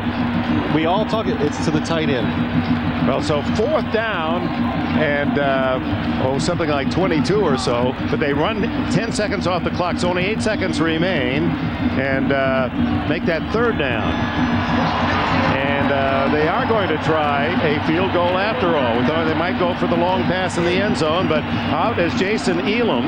He will spot the ball at the 50. This would be a 60-yard field goal. The longest he's ever kicked is 56 yards. 53-yarder this year. In fact, he's 3 for 3 from 50 and beyond. There's a little wind, not much, at his back. 60-yard attempt. The ball has not been traveling well today, though. On kickoffs, it must be frozen. Awfully hard. It's on line, but it is short. It's the Ian Chiefs. 1 second, and now no time showing on the clock. That'll be the end of the half. This cold weather, it's been freezing all the night down into the teens, and that ball just not traveling, as Phil pointed out. It was straight, but well short. The Broncos start with a 13-0 lead, and then Kansas City with 14 unanswered points. Marcus Allen with a touchdown. There was 1 second. There was 1 second, Dick. You were absolutely right, and they ran it off the clock, and then the clock is held by someone here in Kansas City, but the official time is kept on the field, so you understand it. The official did not run the clock down. There still is a second for them to throw the ball. And Kansas City gets the ball at the 50-yard line on the missed field goal, so they have a chance for the long pass tip drill here at the end of the half. I loved your true. Yeah, the players are in the locker room. They're bringing him back out. There's Marcus Spears. Hey, he's playing. We need a tackle. Look, they're yelling for him. Here he comes. Now they come sprinting on the field. You know, those linemen, they can't wait to get in there at halftime. Got to adjust all that equipment. You do what? Well, you know, blow their nose, do some things like that. I don't know. I love true play-by-play by Dick Enberg. The ball landed on the E. That's right. In chefs. Yeah, but this is important. They get the ball, they get a chance for one play, a defensive penalty, or if they get lucky, the tip ball to themselves. Gannon, plenty of time to wind up and fire. He parachutes one high to the 5, tipped and intercepted by Darian Gordon. And Gordon had thoughts of doing something himself, but he's corralled at the 22-yard line. Gordon with his 3rd interception of the season to end this first half. So here at Arrowhead Stadium, the Kansas City fans excited. They lead 14-13. We go to Greg Gumbel in New York. And we welcome you back to Arrowhead Stadium in Kansas City. Dick Enberg with Phil Simms, Paul McGuire, and Jim Gray. It's 14-13 at the half, and the Broncos will get the ball first. Halftime statistics, Coors Light halftime statistics. You see the time of possession almost 2-1 in favor of Denver. They dominated totally the first quarter and most of the early parts of the second period. Terrell Davis has 108 yards. That's 14 more than the entire Kansas City offense, and yet the Chiefs lead 14-13. Tamarick Vanover's kickoff return and punt return certainly key elements in the Chiefs' comeback. Stoyanovich kicks it off. It's very short, high, taken by Chamberlain, the tight end, and he protects the ball as he's tackled at the 28-yard line. Now this is a puzzling game. When you look at how it's played, it's hard to believe that Kansas City leads the game. Well, it's a great point in that first half. It comes down to something we never pay enough attention to: special teams. That's why Kansas City is leading this game. They created field position twice, so good that their offense was able to score. When you look at it, the Kansas City Chiefs could not do a thing offensively or defensively until Tamarick Vanover runs the ball back and puts it in a position to score, and they say, now we're back in the ballgame. That's all it takes. John Elway, touchdown pass to Shannon Sharp in the first half. Brings Smith in motion. He of the spectacular catch. A reverse to Smith, who has to give some ground and some more ground, and is tackled by Derek Thomas. A flag down. Thomas might have gotten a piece of the face mask, and that's bad luck for Thomas, as he had recorded the big loss, and now with the penalty, the Broncos will get yardage, and Marty Schottenheimer battling for his side. Derek Thomas does a great job. Roughing the face mask, major penalty. Number 58 on the defense, 15-yard penalty, first down. But Von Booker is the guy that really makes this play work for the defense of Kansas City. This is after the play. Von Booker forces this play to go deep backwards, and Derek Thomas is there with the face mask. Well, this is one of those plays. Watch Derek Thomas. Just holds on to the face mask a little too long. That's why it's 15 yards.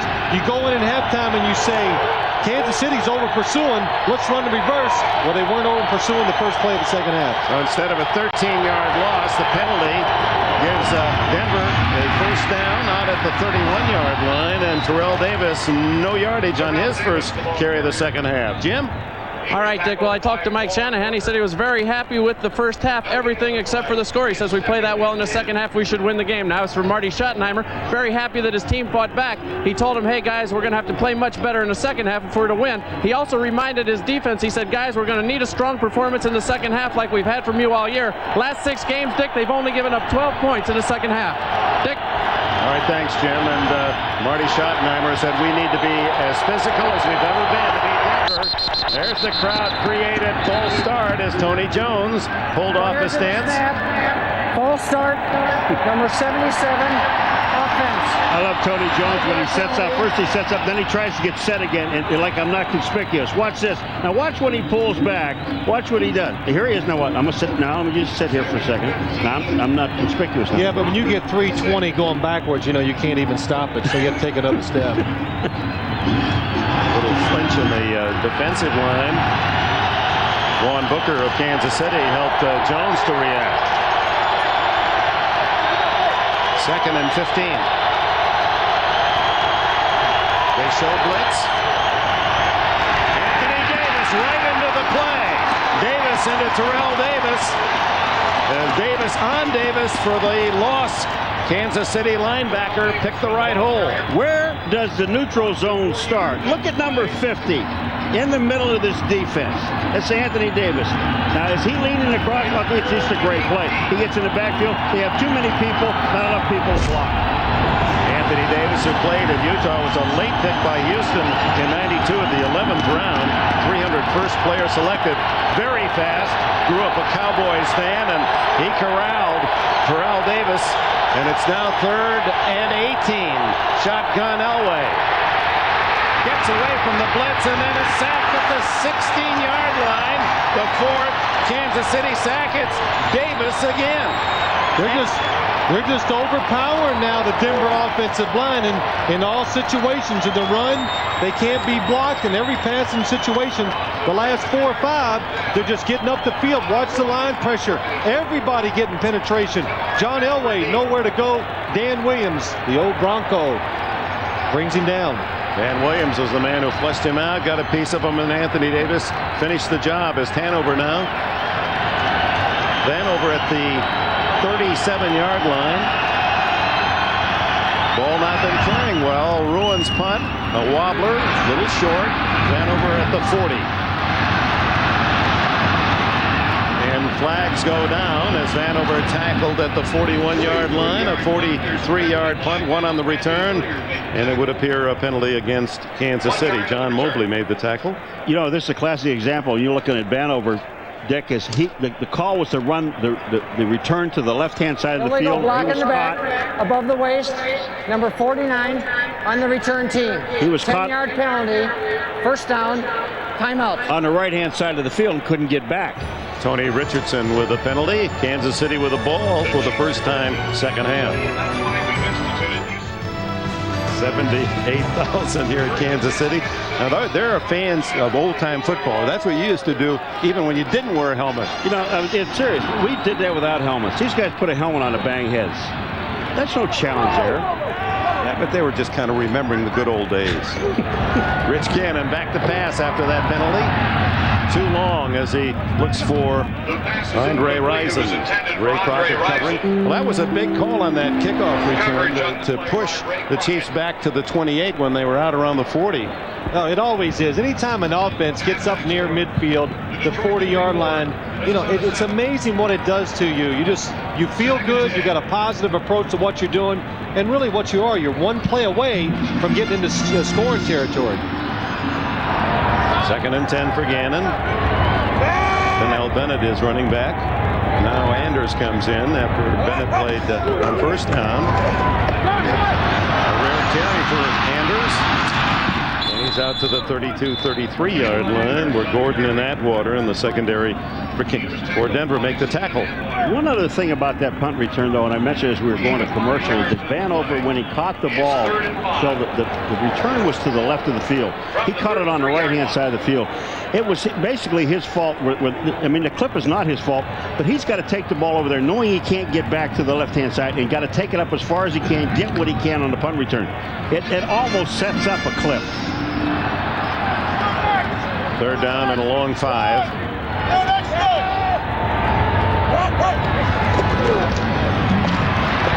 Gannon scrambles. Alfred Williams gets him from behind.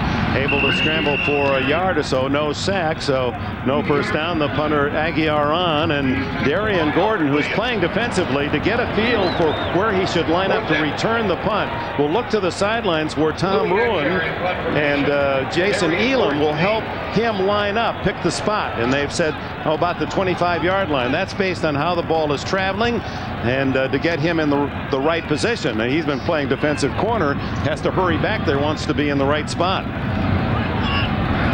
Aguiar, one block, sends a high kick short. Gordon, full catch at the 30-yard line. Not giving him any chance to return that one after the double touchdowns a week ago. No return.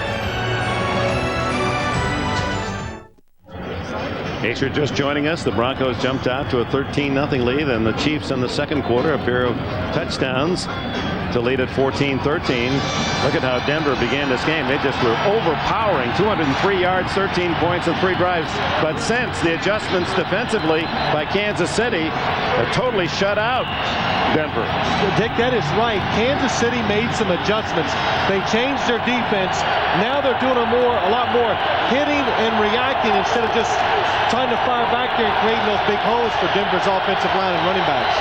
That last series doing a lot more blitzing. Terrell Davis He'll quiet the crowd out to the 38-yard line. A gain of about 8 as Jerome Woods makes the stop. Jim Gray. All right, Dick. Well, the communication system that's been installed in each of the helmets of the quarterbacks is not working for the Broncos and John Elway. Jeff Lewis had been sending in the plays. It broke down in the first half. They've just abandoned it totally here in the second half. They'll either run a player in with the plays or use hand signals. Dick? All right, that was the case. Gary Kubiak sending in the substitute with the call. And you know what? They probably haven't worked on their hand signals as much as you normally would, because you just don't expect those communicating system in their helmet to go down. 2nd and 2 for Elway. Terrell Davis spins out to the 40-yard line. It'll be close to a first down. Time for an update to that game. Now, Trent Dilfer can throw what I call that straight ball. I mean, you give him an open line between him and the receiver. Now, he'll stick it in there. Not the greatest touch, but has a good, powerful arm. It was a first down. Davis now with 115 yards in the game rushing. Elway throws incomplete. Rod Smith, who made the spectacular catch in the second quarter, unable to twist around and snag that one. This is probably about as conservative play calling I've ever seen from the Denver Broncos. Rod Smith, he's open. John Elway trying to anticipate, throws it to the outside shoulder. Rod Smith can't make the adjustment.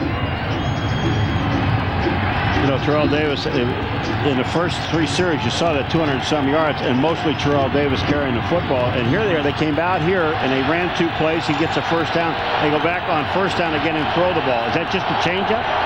Well, you can't run it every single down. They're trying to catch the Kansas City defense off guard.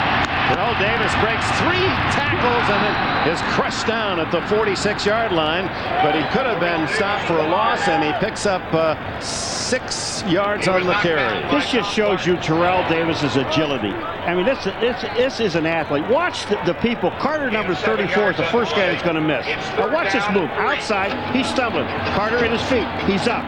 He misses, goes through another tackle, and then gets hit, picks up about 6 yards on the plate. Now that's just true athleticism. Davis, 3 carries on this drive, and an incomplete pass by Elway. As the yards continue to rack up, Elway is racked up himself. Sack number 5, fumble on the play. Donnie Edwards was the man who made the hit. They've whistled it dead, although Edwards is in the end zone. You said something at the beginning of this game that Derek Thomas, this is a game that he has to step up, and he's the guy that's causing all of this. Now they signal the fumble recovered by Kansas City. It took a while. Officials debated, and the sack and fumble. And Edwards recovers for the Chiefs at the 35-yard line. Make it the 36. Donnie Edwards, Dan Williams hits him, makes the ball come out. It was a race to the quarterback. Everybody getting pressure that time.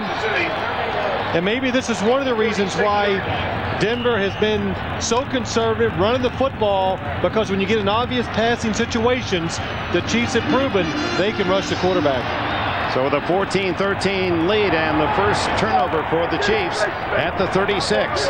Greg Hill in the backfield now shifts out on the wing. Damon Hughes with a touchdown in motion.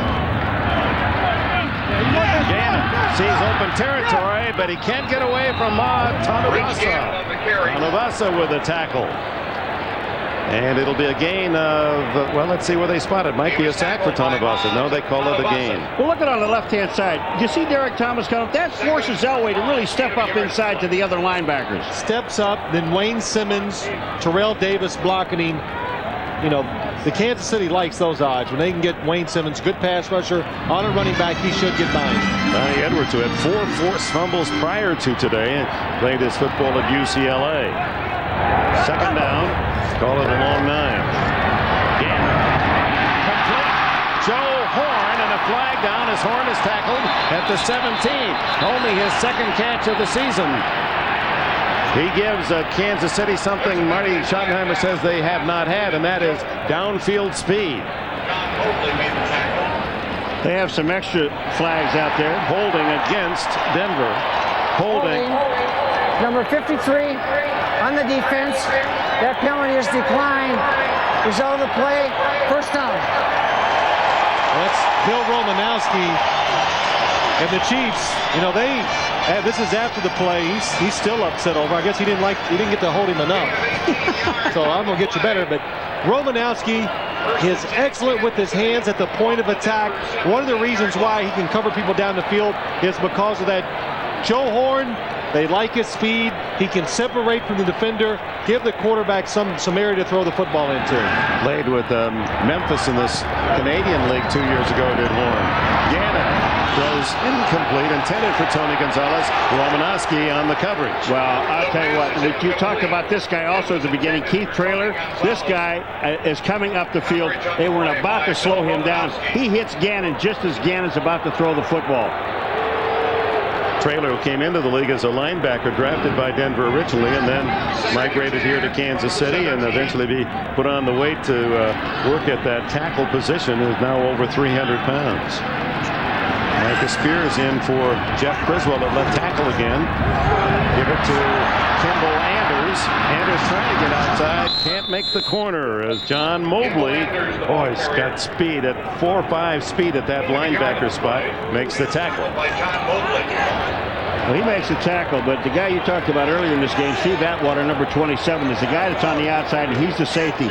And he comes up inside. He almost got caught twice in this game that I've watched inside, but he's got enough quickness to get himself back outside. Plus, Mobley, number 51, helping out.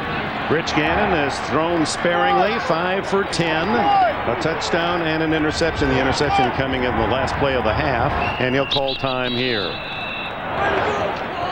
It's 3rd down and 9. Kansas City with a 14-13 lead. Welcome back to Arrowhead. It's 3rd and 9 Kansas City at the Denver 16. Rich Gannon down the middle, incomplete. And a flag down. Tony Gonzalez, the tight end, was the intended receiver. And they've thrown the flag on the Bronco defender. Alan Aldridge.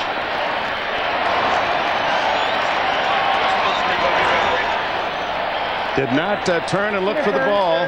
Number 57 on the defense. First down. Now the middle linebacker ticketed. Well, Tony Gonzalez, what he does, he brings speed from the tight end position. The safeties are split. He just runs down the middle. Tough position. Boom, double move going down the field, and really excellent coverage. He just puts the hand on him, never turns around. 1st and goal at the 1 after the penalty, and Marcus Allen has the touchdown, his second today.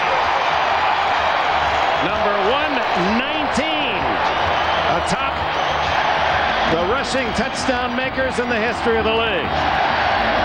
I know it's only a yard, Dick, but I'll tell you what, when he gets in that area like 3rd and short yardage, 1st and goal, whatever it is, I mean, he explodes. He plays the situations very well, that's what you'd expect from a veteran running back. Try for point, Stoyanovich. And it's 21-13. Well, they talk about a nose for the goal line. Allen with eyes for a touchdown. It's 21-13.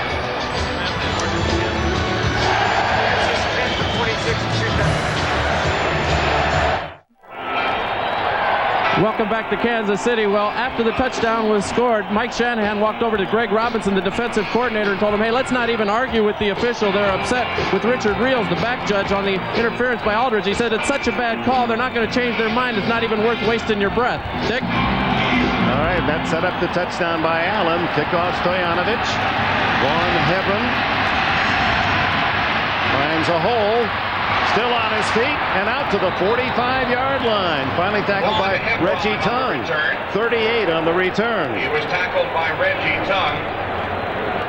How about that interference call, Phil? What were your thoughts? I think Jim Gray was right. The coaches are right. The pass, the receiver was covered the whole play. He had no chance to catch it. Alan Aldridge did not impede the progress of the receiver. Sometimes he did put a hand up around the shoulder, but it's late. The play is really over when he does it, and I just think it was not a good call for Denver. The injured player is Danon Hughes. Hughes with a touchdown catch earlier in the first half. Well, we have a break here. Let's go to New York for this. He was in position. He had it covered, and that's the reason why I think it's got to be a no call. Best starting field position for Elway the entire game as he opens at his own 45. But the pass pressure has become pretty intense. He throws to Rod Smith, and Smith with a pickup of 14 before James Hasty can run him out of bounds at the 41 of the Chiefs. Now I know why they threw on first down. This was a play they threw on first down a little while ago. Was on the other side of Rod Smith. They see something on the top side where he's open, Phil. Well, they know it's going to be open this time. John Elway just waits and gathers himself for that extra half a second and delivers the ball to the chest of the wide receiver.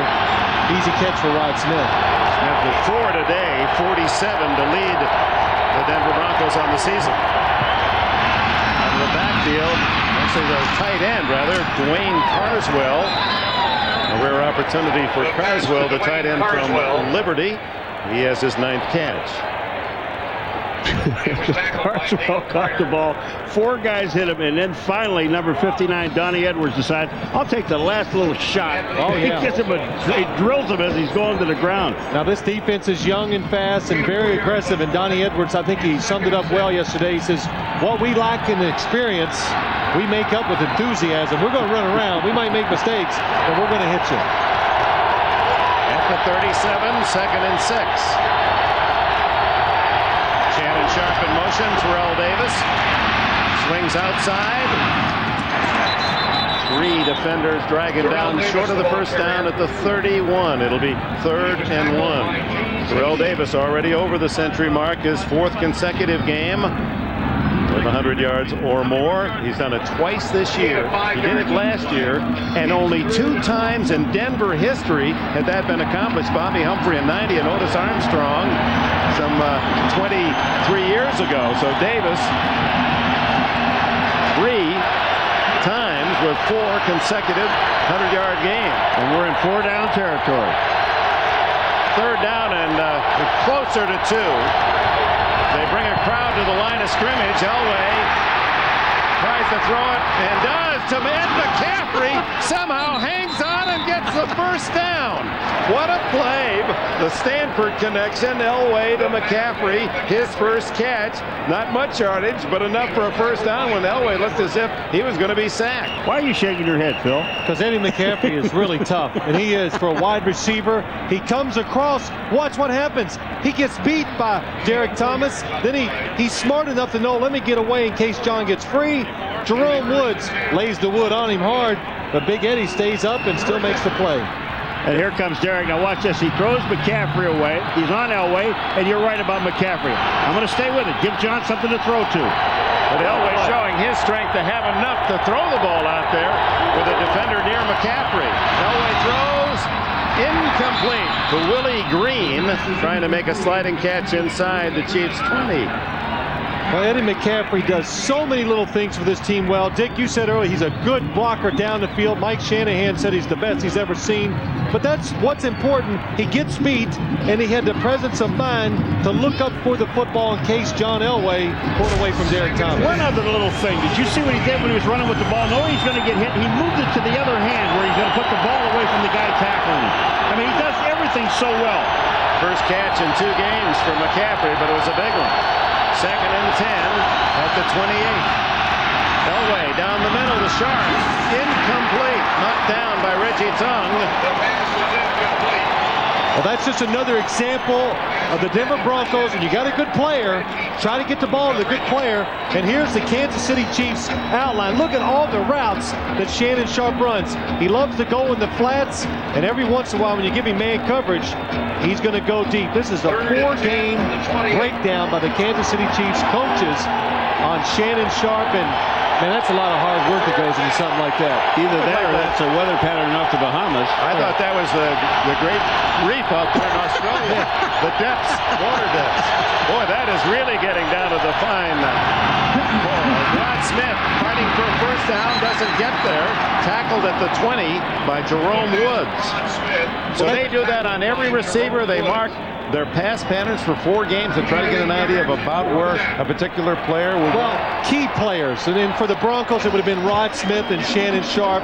And what it does, it gives the defensive players some ideas where the guy might run from certain situations or from certain spots on the field. It's a wonderful help to the defensive players. And that's why these coaches got to sit in these offices about 16 hours a day to figure these things out for the players. 38-yard attempt by Elam is solidly through, and it's 21-16 Kansas City with 4.5 left in the third. Shadows growing in this mid-November beautiful Sunday for football in Mid-America as Gary Kubiak and Elway, they're looking through their 83 yearbook there to see who's got the better picture. Elam to Vanover. And flags fly. Mark Vanover at the 26-yard line. And speaking of penalties, you've heard of Mike Shanahan arguing those 2 interference calls have been critical, and indeed they have. That's Ray Crockett interfering. And then Dana Hughes, a 5-yard touchdown. And here's the Alan Aldridge penalty that Marcus Allen scored. Now, the Crockett didn't look as if he'd done anything wrong, but he had been bumping 10 yards down the field. That appeared to be a solid yeah, the first one call. definitely contact, probably for a good 15 yards. And what we saw at the end was the good part of it, I guess you'd say, for Ray Crockett. Didn't look that bad. But the other penalty is the one that's really got Denver upset. Down the field, they had the perfect defense on. They had him covered. Still resulted in a touchdown. Illegal block on the kickoff return, so Rich Gannon starts at the 16-yard line with a 21-16 lead. Marcus Allen to the 19. Tanavasa makes the tackle. Well, the one thing, Jim Gray was down on the sidelines and he overheard Mike Shanahan saying to the officials, say, look, let them play, let them score on their own. Don't you call a penalty and have them score. And then you see the kickoff return. There's 3 flags thrown, so they want to reach somebody. Marcus Allen, as he goes back in the huddle, 29 yards rushing for the day, but a couple of touchdowns. Heisman Award winner how many decades ago at Southern Cal. Gannon off play action, way off the mark, looking for Andre Rison. The NFL season extends to World Wide Web on NFL.com. The league same. Well, Denver, what I like they're doing, they are shutting out these Kansas City wide receivers. They cannot get any space between them and the defender to give Rich Gannon a place to throw the football. Trailer almost offside, and Rich Gannon is sacked for the first time today at the 17-yard line. Ma'a Tanavasa and Alan Aldridge were there. For Tanavasa, this young man from Hawaii leads the Broncos coming in with 7.5 sacks on the season. And Bill Romanowski there as well, and he now is being credited with the sack. Rock Tanavasa. That's what MAA means. Rock in Samoan. Phil and I know him as Rock. 267 pounds. Mike Shanahan says it's all motor. The man just keeps going, keeps working. That's why he's been successful as a defensive lineman. So with a 5-point lead, it's Aguiar punting. Very high again to Gordon. Gonna gamble, and he's hit immediately by Greg Minuski. Minuski was the star in the special teams for the Kansas City Chiefs. He had a beat on him all the way. Talking to Gordon yesterday about punt returning and who's back there tells you when the fair catch and when not the fair catch. He said it's only feeling on my part. I'm the one that has to make the decision. I have to feel it. All of a sudden, watch this. You want to feel something? Feel this. Bonk me. Oh. Well, you got to take a chance if you want to make a big play. That time he took a chance and it didn't work out. But that scores points with coaches. I mean, he's able to be aggressive. Those are the guys that will get you some touchdowns on returns. Flag down, false start against the Broncos. No play. Number 84. Shannon Sharp with a twitch. Prior to the snap, false start, number 84, offense. 5-yard penalty. You'd have been a good official, down. Paul. Why didn't you take up officiating? I hated the shoes. I don't like the shoes. Well, it's the stripes. They make you look heavy. Well, heavier. A lot of people say when you have stripes, you should be in jail. There you go. At the 36-yard line, first down 15. We just saw Gordon on the sidelines, and he had the flu yesterday. He wasn't feeling very good. Plus, he got hit in the head on that last punt return. McCaffrey, okay, he's back in the game to the bottom of your picture. Rod Smith to the left. Sharp lined up on the left side. Terrell Davis behind Elway. Throw, Sharp to the 48-yard, Smith to the 48-yard line as Rod Smith has his 5th catch. 12 more on that play to bring up 2nd and 3. That's like the 5th or 6th time he's throwing that pass out there to Smith. Well, he knows Kansas City, a lot of people up inside to stop the run. Nobody underneath. That gives John Elway a nice lane to Rod Smith. Pretty easy completion for a quarterback, of his caliber. Mark McMillan made the tackle, the smallest defender in the entire NFL. 5'7" and 148 pounds. 2nd and short, Terrell Davis breaks a tackle, fights his way close to the sticks, and that appears to be good enough as they spot it for a first down at the Kansas City 47-yard line. 131 yards now for Terrell Davis. Here is another guy, Dick, that you don't try to even think about arm tackling this guy. Watch Terrell Davis's feet. Once he makes a commitment to go upfield, his legs are moving all the time, gets the first down. They spotted at the 48. Davis, another big game for the Broncos. Over 100 yards, 9 of the 11 played this season.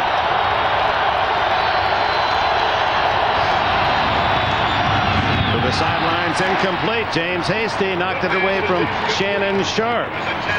From Kansas City. Saying offense isn't a lot, but if their defense is for real, every team that plays them has a hard time moving the ball and scoring. Usually the offense gives up the points. Elway on 2nd down and 10. Gives it to Davis, and Davis to the 45, where it'll be 3rd and 7. Elway, by the way, needs only 6 more yards in total yards to move into the number 2 spot all-time ahead of Fran Tarkenton, Dan Marino's number 1.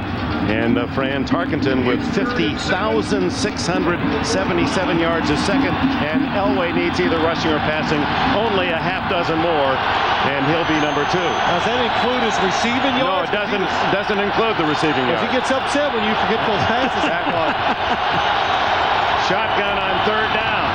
The throw incomplete. Flags fly. Willie Green hit early. And Mark McMillan apparently just a touch too soon on the hit. Dale Carter and McMillan are just dancing around. They thought McMillan made a great play. Carter congratulating him, but the official, Pass that little yellow flag. Number 34 on the defense, automatic first down. No, it's Dale Carter that is ticketed with a penalty. Well, to the outside, Willie Green. It's Mark McMillan. From here, it looked like he ran through the receiver too early. He did. Definitely a penalty. Good call. Well, they called it on Carter, but obviously it was McMillan. Carter's telling the official, hey, excuse me, I don't wear 29. It's not me. So the first down on the penalty at the 35-yard line. 1:16 left. 3rd quarter. Kansas City leads by 5.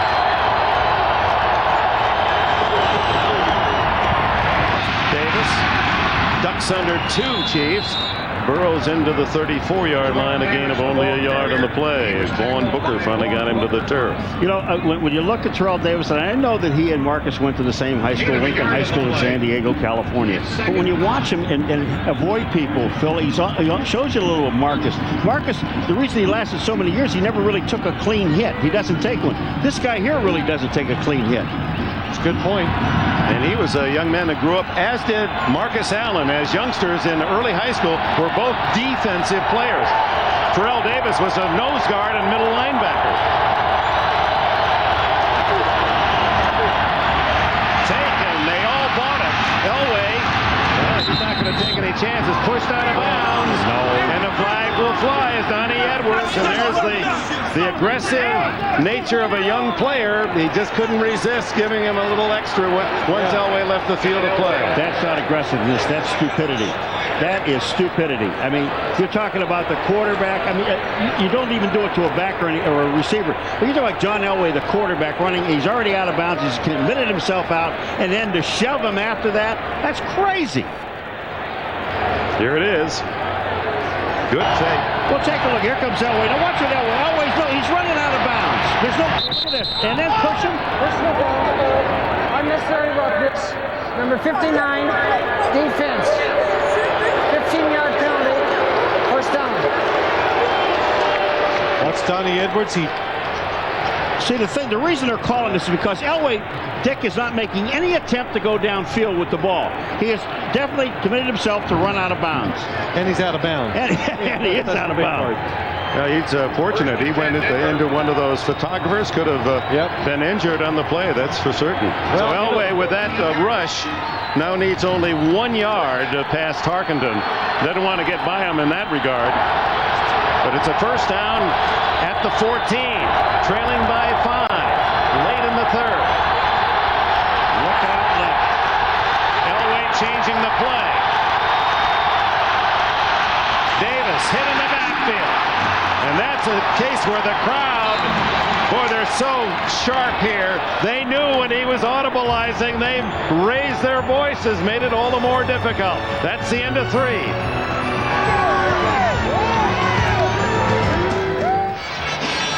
Welcome back to Kansas City. Dick Enberg with Bill Sims, Paul McGuire, Jim Gray. 21-16. The Chiefs lead after Denver jumped out to a 13-0 early lead. That last play of the third quarter, as Elway tried to change plays and the crowd made it difficult, Terrell Davis was hit for a 5-yard loss. So it's second down 15 as we open this fourth quarter at the Kansas City 19.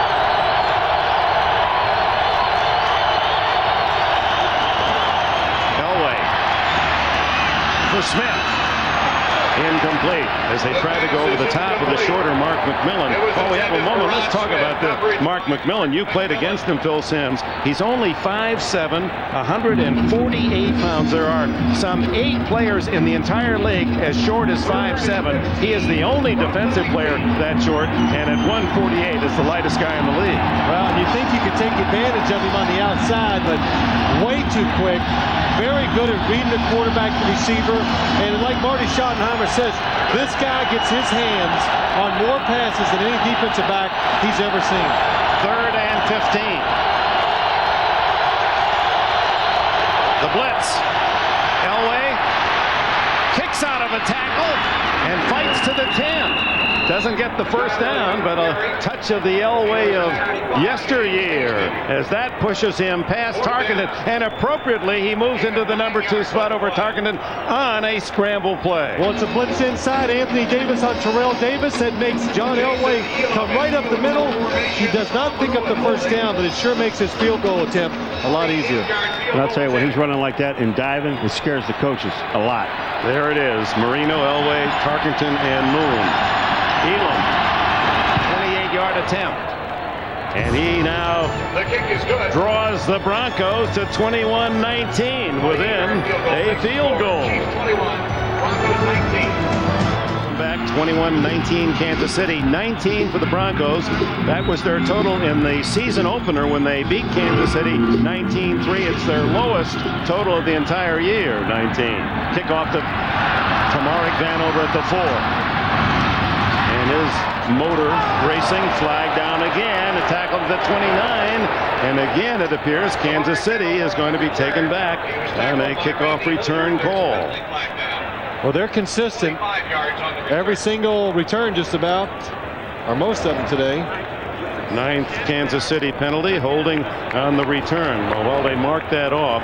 Marty Schottenheimer told us yesterday his one single theme of this week against Denver was we've got to be more physical. Number 77 on the return team.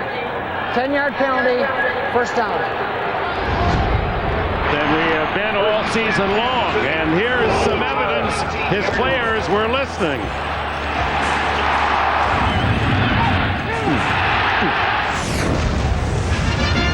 You know what it is? This is what makes good football. It's a rivalry. These teams, you know, we could hear the hatred or the dislike they have for each other. It always shows on the football field when players talk about their feelings that way. Donnell Bennett, who played at Miami of Florida, on first down. Alan Aldridge makes the tackle. A short game. You know, Dick, we were talking to Elway yesterday. We said, is there a total dislike? Is this the biggest rivalry? Because you look at the West with San Diego and the Oakland Raiders. He said, for us, the players, this is our biggest rivalry. But for the fans in Denver, it's Oakland. It'll always be the Raiders. But for us, it's this team right here. Yeah, they play Oakland next week, and the fans are looking right by Kansas City. They can't wait. They got their tickets ready to go against the Raiders next Sunday at Mile High. Or Monday. It's a Monday night game. Gannon out of the backfield to Bennett. Steve Atwater there to slow him down, and Alan Aldridge there for the tackle. At the 22-yard line, where it'll be a 3rd down and 7. You know, when you have a reputation as a tough safety, like Atwater has, and you catch the ball out there in space, you do kind of tap your feet a little bit to see if you can move away from Atwater, because Atwater was about ready to tag him. Steve Atwater, who has been to the Pro Bowl 7 times, 7 consecutive times. 3rd and 7. Braxton coming up to the line of scrimmage and then pulls back as Gannon scrambles. Gets out to the 26-yard line, a pickup of 4, but not enough for the first down. And Neil Smith, along with Keith Traylor, collaborate on the tackle, 2 ex-Chiefs. Well, Rich Gannon just not having enough time to look down the field, and even if he could look down the field, what he would see is a lot of players covered on the defensive secondary. Neil Smith does a good job coming off the block, keep chasing that quarterback, because Rich Gannon acting like a running back, trying to pick up the first down, not like a quarterback who would be trying to find that ground quicker. Well, Aguiar's been kicking very high to try to stop the Gordon danger after Gordon alerted the league with his 2 touchdown returns last week. Very high again. Fair catch, Gordon at the 29-yard line. So Denver with the ball, trailing by 2. 12 minutes to go in the 4th. 4th quarter, 12 minutes and a tick remaining in this period. John Elway with his team down 21-19. Elway at his best, coming from behind. 38 game-winning drives in the final quarter. 6 of those against Kansas City, his personal high. And you throw in those against Schottenheimer when Marty was in Cleveland as the head coach, and he has really been demonic to the head coach of the Chiefs, Schottenheimer. First down. Knows it away, although Ed McCaffrey climbing high on the sidelines to try to spear another. That type of play is something that Denver runs every single game, and they make it work about 3 or 4 times a game. But today, Kansas City, every time he's faking that run, they know what pass to look for, and they've shut it out. You know, the thing about this, too, when Elway went out there, Philly had so much time and so much room. He had McCaffrey coming across the middle. He was wide open in the middle of the field, but by the time he got across, 2 guys were sitting there waiting on him. McCaffrey and Smith to the left side with Shannon Sharp right. Howard Griffith in motion. Elway. Underneath to McCaffrey. And McCaffrey spinning for a first down at the 41. I think he likes to get hit more. Yeah, see, Eddie catches the ball and he looks for contact. You know, that's what happens. But another good job by John Elway, buying the time in the pocket. Again, he drops back, and what's happening here, you're the quarterback, he can't see down the field. There's too many big bodies. Creates a little room for himself. Eddie McCaffrey, good job of sitting down where nobody's around him and picking up the first down. You know what else he did, McCaffrey, which he does so very well? He catches the ball with his hands, Phil, not letting it hit him in the chest or anything. He makes sure he has the contact. That's Vaughn Booker injured on the play, Kansas City Chiefs defensive end. And while they attend to Booker with 11:35 remaining in the 4th, it's 21-19. You're watching the NFL on NBC. Welcome back. First down, Denver at their 41, trailing by 2. Another flyover. We saw the Jets earlier, and here's the play was made in Buffalo. So they forgot the other parts of it. You don't have a ticket, you get to watch the game from your own perspective. And I'll tell you, that's really got to be cold up there. Booker, just a leg cramp. He's okay. Will return. Terrell Davis behind Elway with 130 yards rushing today. This is his 30th carry for number 30. And they're after him at the 40-yard line. No gain at all. Anthony Davis led the charge. A lot of people, you'd sit at home and you go, now how can Terrell Davis in Denver run the football so well the whole first half, and then you come out and you see so many running plays past that first quarter that they can't. They're having a hard time. If it wasn't for Terrell Davis making good runs, they wouldn't even get back to the line of scrimmage. And, well, what are they doing? Well, change of philosophy, and these guys on the other side are pretty good too. They're pros, and you just can't beat them up for 48 minutes in the game. There's his numbers the last 3 years. Pretty nice, huh? Best season of all here in his third. Elway off play action, going long. Rod Smith, incomplete. And it was McMillan to break it up. Mighty Mouse. Now watch Mark McMillan, number 29. Dick, I think you called it right. Mighty Mouse, good position, cuts right in front, gets that arm, looks back for the football, and see, that's what's confusing for me as a fan. How is that not impeding progress? He has his left hand on him all the way. Well, I have the answer. I don't know. I mean, I just don't know. Thank you very much. I think that's what everybody says. It's just such a, it's a judgment call. It's hard. They'd be calling it every single play if they were honest about it, I guess. Davis tackled for a loss as Jerome Woods, the safety, infiltrates and stops this Denver attack. They try a draw play here with Terrell Davis. It is a good call. All he has to do is beat one tackler, and that's Woods right there. If he does that, he's got running room, but Woods played extremely well. He was coming on a blitz. On comes Tom Rowan and Tomrick Vanover at the 22-yard line for Kansas City. And we welcome those of you who have been watching Tampa Bay and New England. This is Dick Enberg with Paul McGuire, Phil Simms, Jim Gray, Tomrick Vanover with a fair catch at the 26-yard line for Kansas City. As you see, the Broncos, who led early 13-0, have seen quite a surge by Kansas City. It's 21-19. We're 9 minutes and 50 seconds remaining in the fourth quarter. And Tampa Bay with a handy lead against the Patriots, 27-0. The injured player is Randy Hilliard for Denver.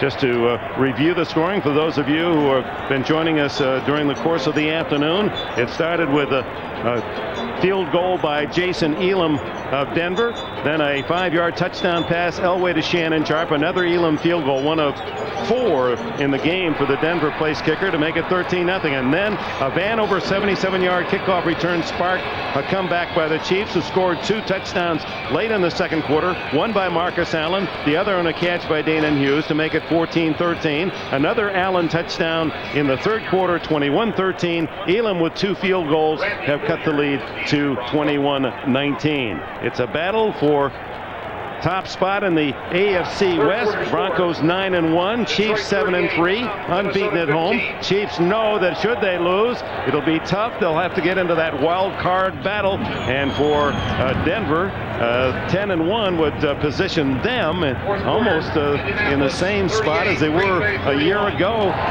winning it maybe too soon. And we asked Mike Shanahan about that. Well, you can never win these things too soon, and I think the thing they're looking at, they're 9-1 like they were last year, but this year they think they're going upward. Last year they thought maybe they peaked about the 10th game of the season, and we keep talking about Kansas City, how important this game is. Let's don't forget, Denver's got a couple tough games after this, and they're trying to fight for that home field advantage all through the playoffs too.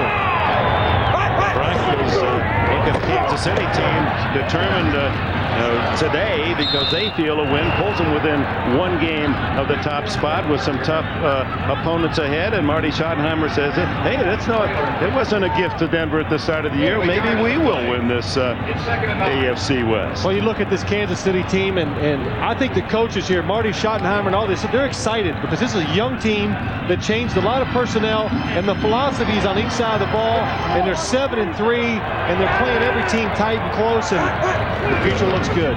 Rich Gannon, the quarterback for the injured Elvis Gearbach, gives it to Greg Hill, and Hill for a couple. John Mobley makes the tackle. Some of the fans want the Chiefs to open it up, but the game plan here, Schottenheimer, recognizing Denver's perhaps superiority, said we don't want to make plays that will hurt us. We're going to play fairly conservatively. And you got to do whatever's best for your team to give you a chance to win, and that's what's best for Kansas City. Get in these situations, you got to look at Andre Rison, Tony Gonzalez or Rich Gannon, those are the three guys that got to make plays in these third and long situations. 3rd and 7, play action, and Gannon chased out of the pocket. On the run, throws. Kimball Landers can't make the shoestring catch. Tough chance for Anders. One of the other things, too, that people are talking about, you talk about the offense that get conservative, but their defense is playing extremely well. So, I mean, they're still winning the football game. They just don't do something stupid. And the other thing is, if Rich Gannon is not running around, giving his receivers a chance to get open down the field, goes right through the arms of Kimball Anders, they're just not getting away from the defensive backs of the Denver Broncos. They cannot get open, so you got to be conservative. 3rd consecutive 3-and-out, so Aguiar with that 2-step delivery. Sends it high, but very short this time. This is where the Broncos have to be alert for a bad bounce, and they are. A flag goes down as the ball is down at the 46-yard line, only a 26-yard punt. Now let's check the penalty. Holding against Denver.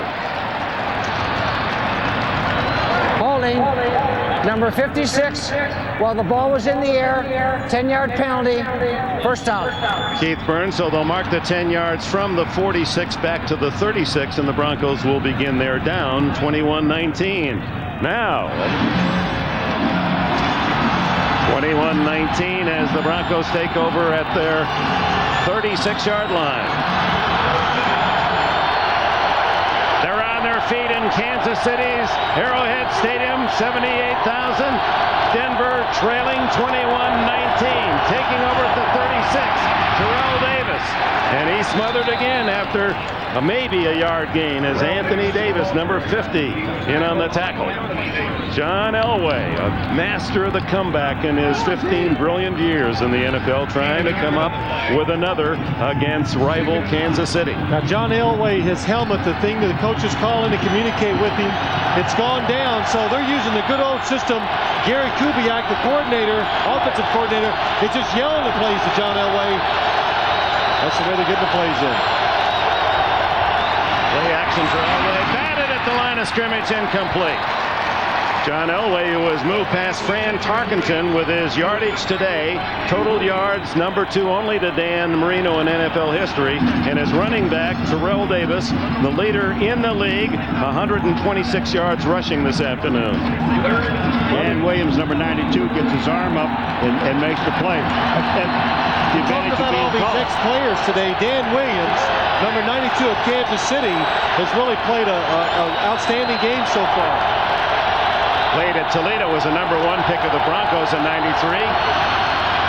Elway over the middle, caught by Smith, and Rod Smith has just enough for the first down at the 47-yard line. And what a receiver this young man from Missouri Southern has become. He led the Broncos coming in with 43. He now has 50 catches on the year. Well, I asked Elway yesterday about him. Is he your go-to guy on 3rd down? John says that this guy has progressed so much. I have all the confidence in the world in him, and I will not hesitate to throw him the football. It's obvious right here.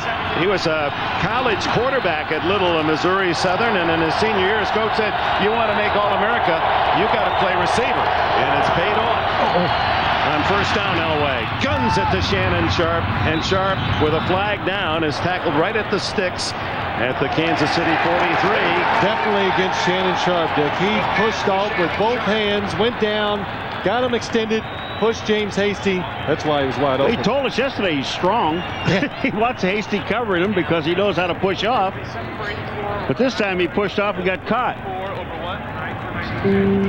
Shannon Sharp with the penalty as you look at the other scores. Number 84, offense, 10-yard penalty, repeat first down. So instead of a 10-yard gain, a 10-yard penalty, so 20 yards that cost Denver. Yeah, that's pretty easy for the officials to see. Both hands to the chest of James Hasty. And you're right, Paul, he is strong. James, he ran another 5 yards after he got hit. So first down, 20 for Elway. 6:45 left in the 4th period. Throws incomplete. Smith wasn't looking for the ball. Rod Smith, who has 7 catches today, and you'll see a lot of games and not find one reception any more spectacular than this one. Watch this play. 43 yards. Smith one-handed catch. While being tackled and is able to pull it in, get back up and gain a few more. And that set up one of Denver's scores. The touchdown sharp from Elway.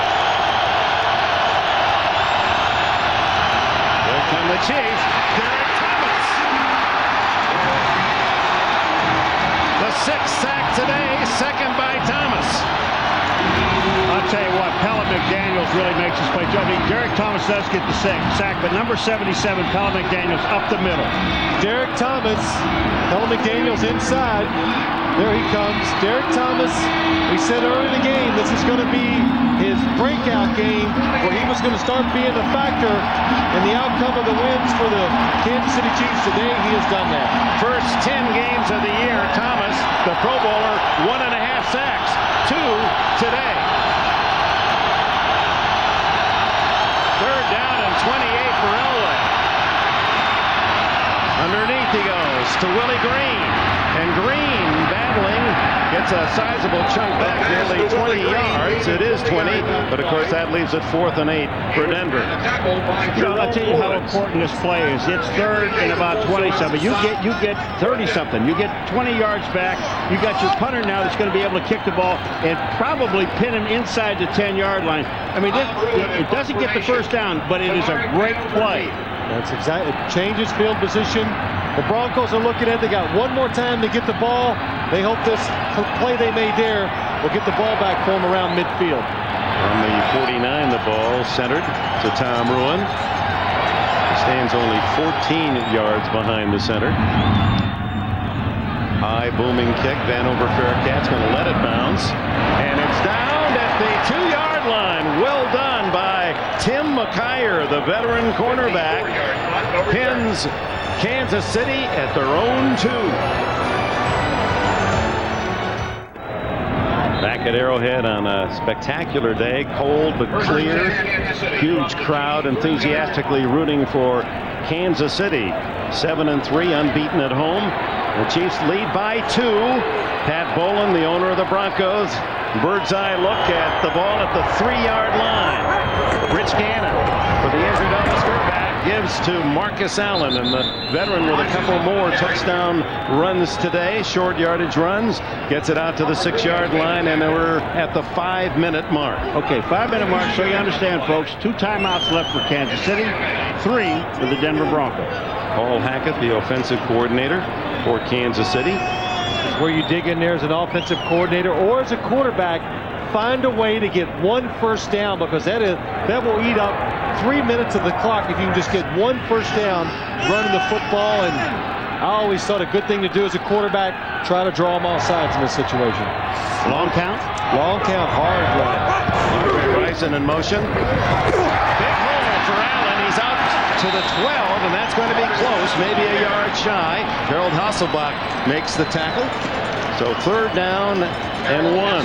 You know, I got to tell you something. I saw this a couple weeks ago in Buffalo, and they needed to hold on to the ball against the Miami Dolphins, and they brought Thurman Thomas into the game to hold on to the football. He picks up a very important first down, and they go on and win the football game. And here it is now. Where do you go? You go to this guy, Marcus Allen. He is the guy, the most experienced, the guy with sure hands, the guy you want. You want the ball in his hands. This is big. If they make the first down, they'll force Denver to start using their timeouts. 3rd and 1. Who else? Allen. Hit hard, but drives for the first down at the 14. Well, they do 2 good things, Paul. They bring in their short yardage runner, Marcus Allen. All 3 running plays over their best offensive lineman.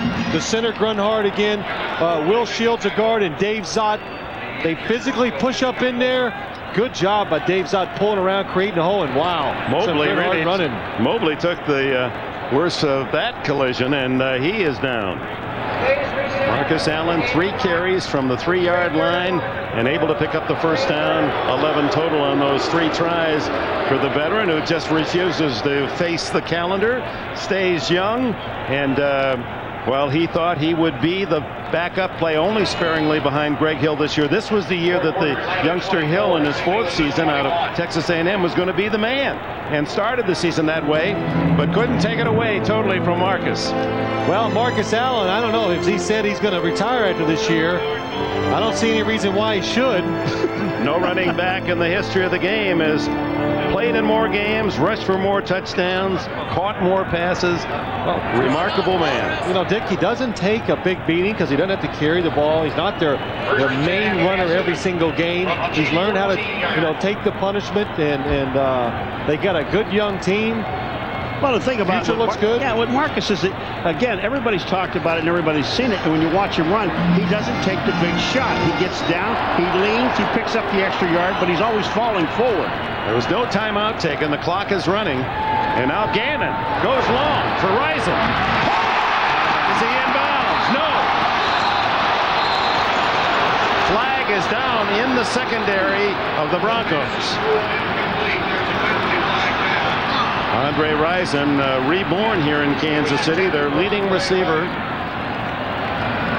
holding against Denver, so it'll be a first down regardless.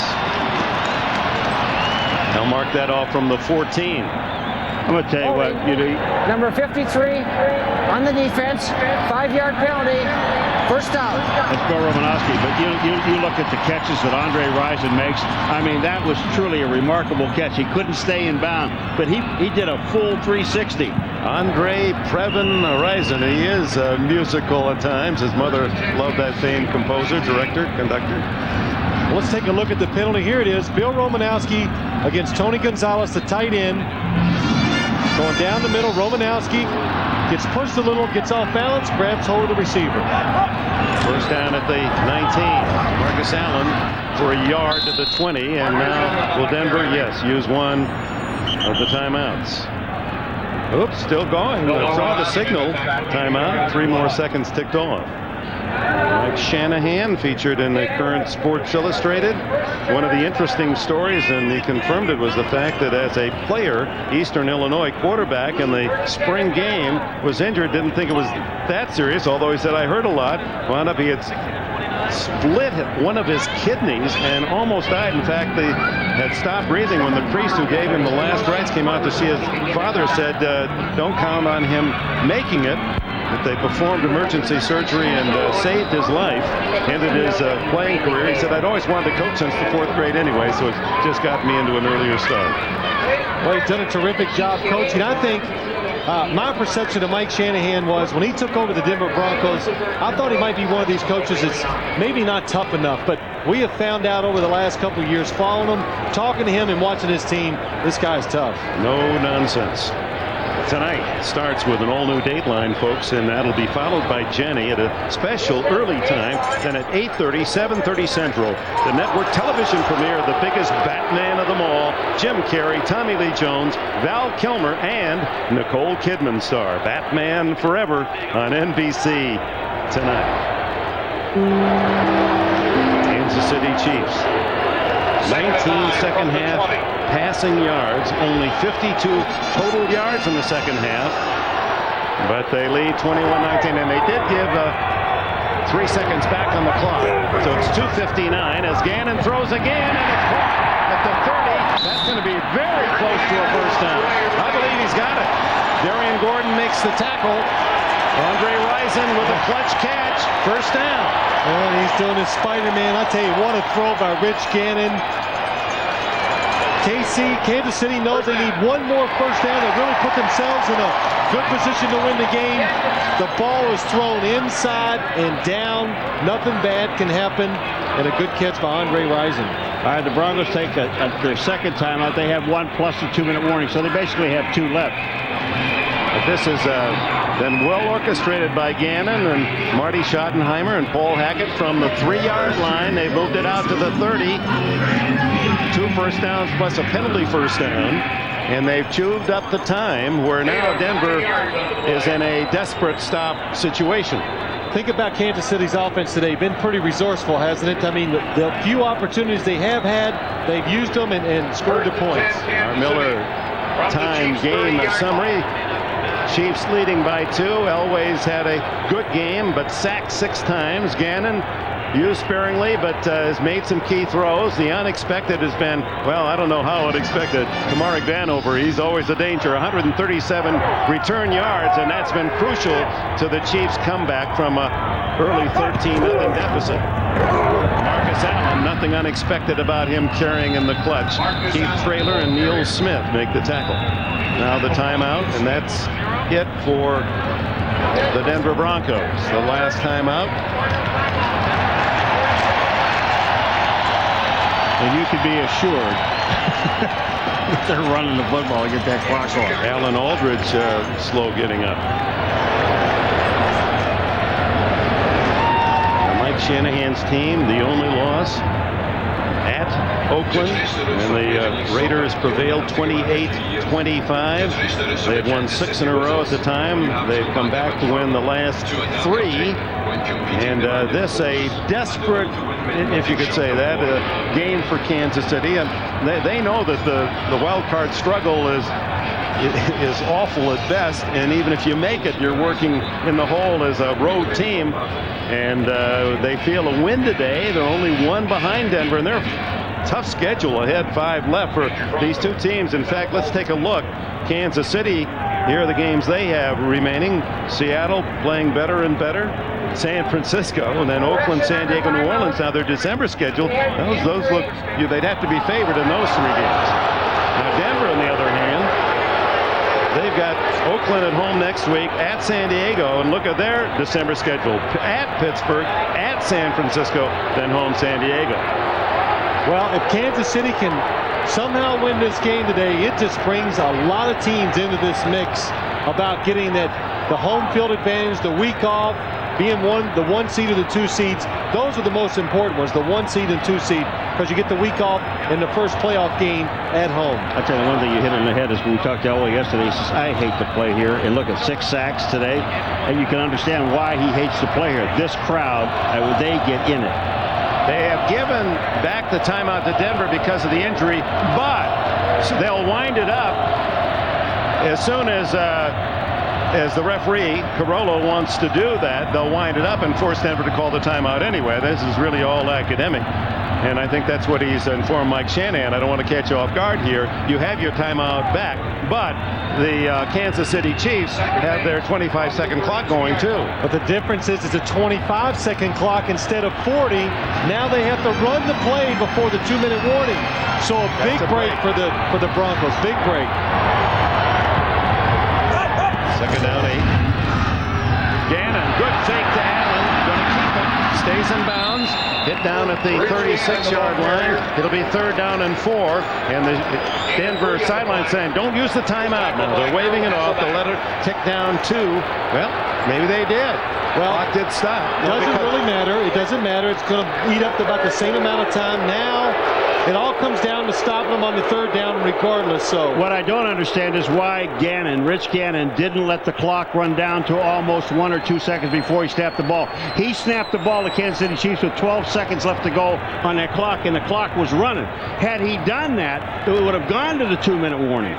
Yes. Big point. Good point.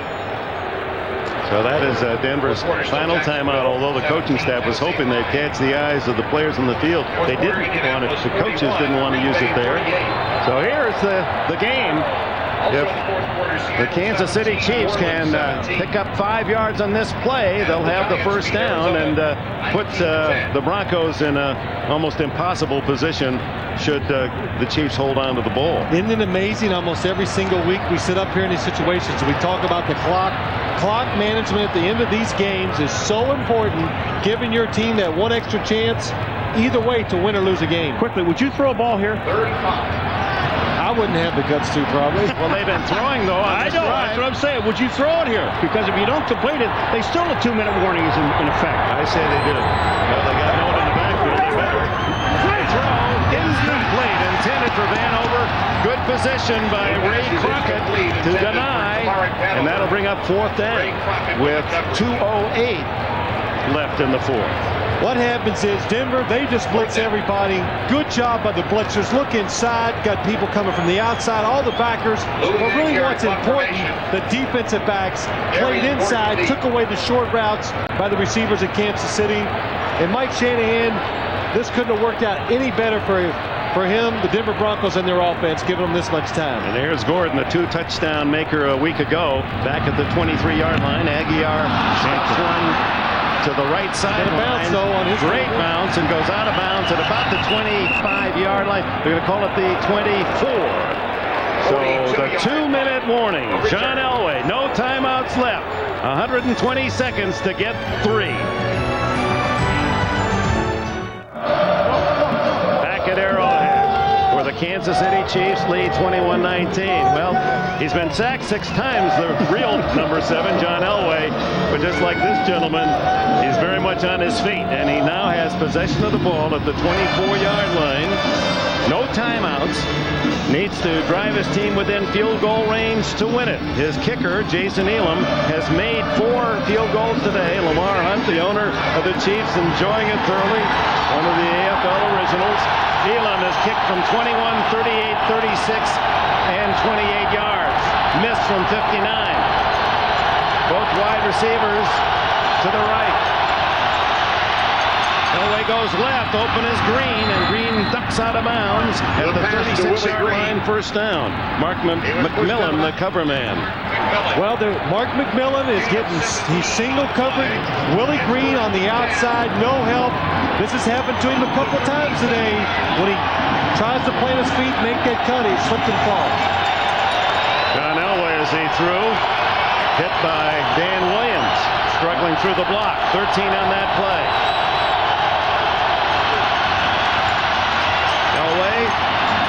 Incomplete. Mark McMillan, and there'll be interference there on Willie Green.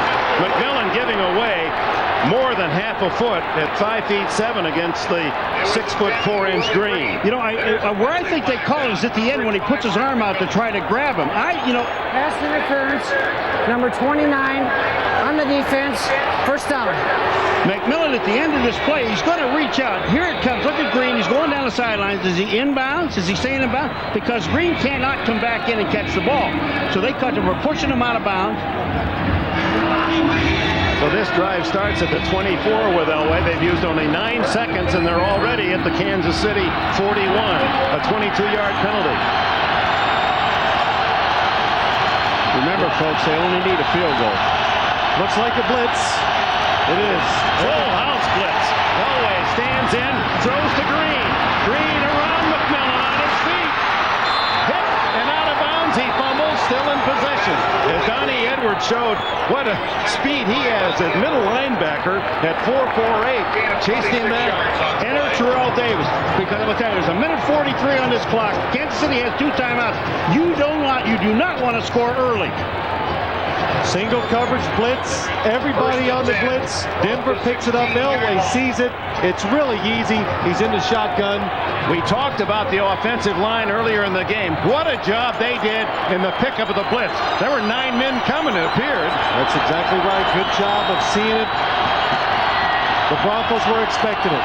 25-yard play, and now here is Terrell Davis clutching the ball at the 17 and forcing Kansas City to spend one of those precious timeouts. They have 1 more left. There's a minute and 36. They're going to take a timeout in the next play, and then the Broncos will run a play on 3rd down, run as much of that clock off, and then get Elam on for the field goal. So the pressure mounts for that young man, Jason Elam, who has made 16 out of 21 coming in and is 4 for 5 today. This has got to be, how can you put yourself in his position? No one even near him, as James Hastings shaken up on the play. Let me go back. You said this when we were in a break a little while ago. When Denver, before the 2-minute warning, could they have faked the timeout to fake the injury to keep the timeout? If they're that smart, then give them credit to think of it quick enough, because what it did, there was about, I can't say exactly, about 2 minutes and 30 seconds to go, or 35. The 40-second clock is getting ready to start. There's somebody hurt.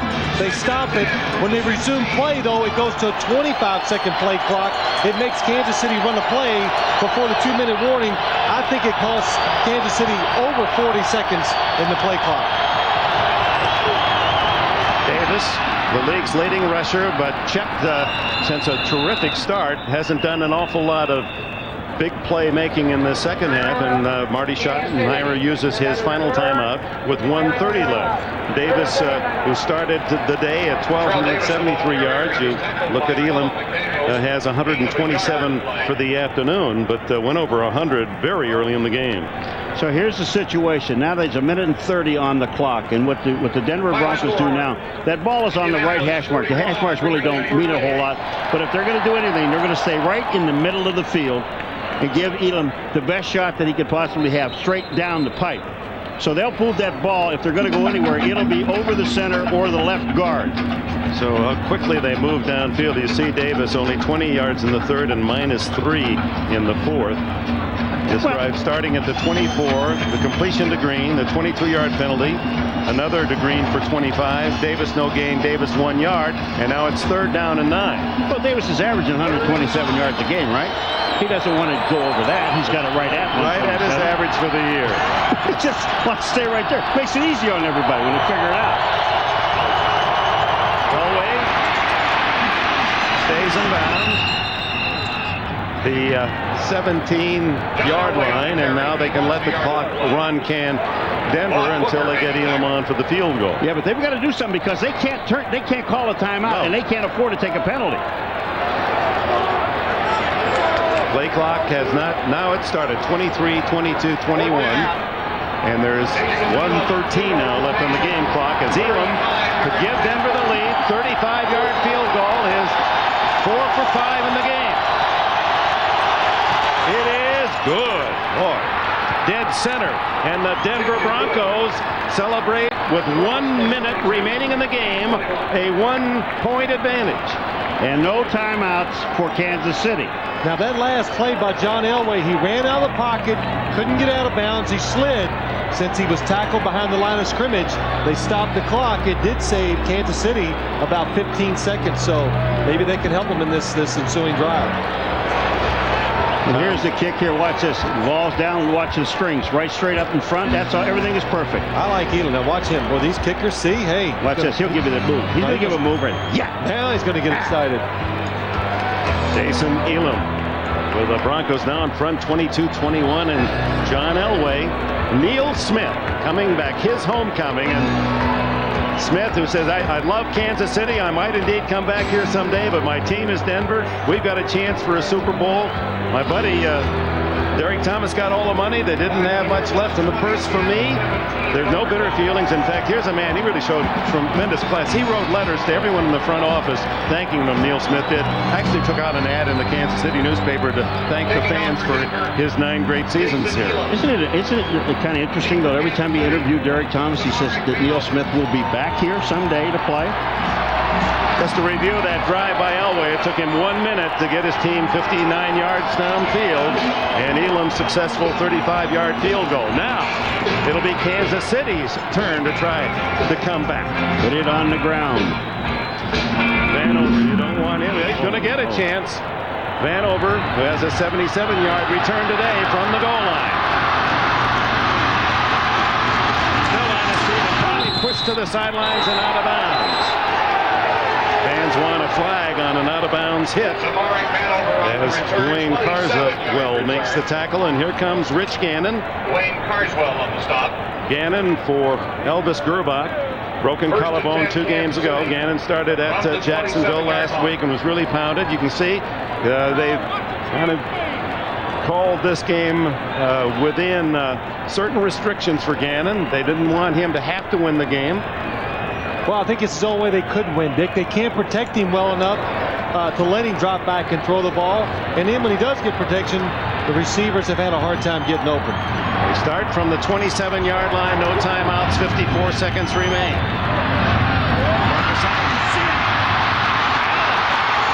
Still on his feet to the 44-yard line. Spike the ball. Steve Atwater made the hit. Do you spike now? You should. You're killing time. 18 yards on that play. No, he doesn't spike it. Throws to Allen again. Allen will get out of bounds at the 46. gained only a yard. Well, those two plays took, well, with the kickoff return, that's 30 seconds gone. There was a minute. Pete Stoyanovich has a big leg and has kicked some of the longest field goals in the game's history. You saw the longest, 59. Watch Marcus Allen after he catches the ball. And remember now, it's an old man. No, he isn't. Well, watch this. He gets hit. Atwater hits him, knocks him back. He stays up, gets that extra yard. With a minute to go, you could throw one ball inside like they did now. They really got to be cognizant of catching the ball and getting out of bounds. To the sidelines and tackled at the 44-yard line is Andre Rison by Darius Johnson. Now they have to hurry up. That ball would have been outside. He could have got out of bounds easily. Gannon's going to spike it here. That stops the clock. 10 seconds remaining. A chance for one more play to the sidelines. Yes. And then a possible winning field goal attempt. Stoyanovich has made all but one of his field goal attempts this year. He's made, as you can see there, all but 6 of his fourth quarter and overtime game-winning or tying field goals. And he's got plenty of leg, although we understand what little wind there is into the kicker's face as Stoyanovich would tee it up. So you got 10 seconds. Everybody knows you've got to get the ball out to the outside, out of bounds. You take the 3 receivers to one side. You got a single over here. It looks like he can go outside to the right. It's Andre Rison down here on the bottom. Pass to lay a game. So that'll cost Kansas City no seconds, but 5 yards. Now, offense. Let's go back to this. Let's go back to this. You got 3 guys on the top side. You got Andre Rison down here, single cover. Well, if they do that and they show the same look, I would think Rich Gannon was trying to change the play. He saw that. It gives you a chance to throw it down the field and outside. Let's not forget Kansas City early in the season, the second game of the year at Oakland, in somewhat the same position. And Rison on the final play of the game gets a touchdown pass. Here we go. Here's Rison on the bottom by himself. Now Denver's changed their defense, That's though. right. They're going to stay outside. Here he is. Give him a chance. And he is out of bounds at the 37-yard line with 4 seconds left. You got to kick the field goal now. You got to try it. Excellent job, though, by the Kansas City offense. Andre Rison and Rich Gannon. Well, Pete Stoyanovich into a slight wind. It'll be 54 yards approximately, maybe 55 as Aguiar lines it up. So a Herculean effort here by Stoyanovich to win. 55, now they say 54 yards on the spot. It's up, it's high enough, it is good! Oh my! Kansas City wins!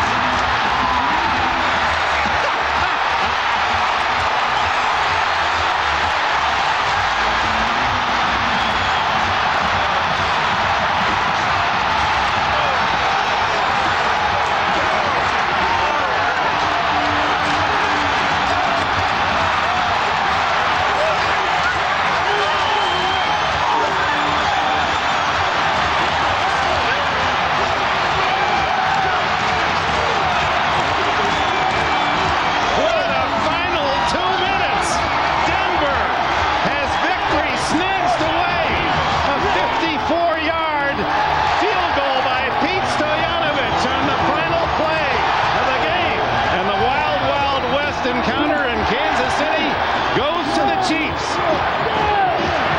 24-22.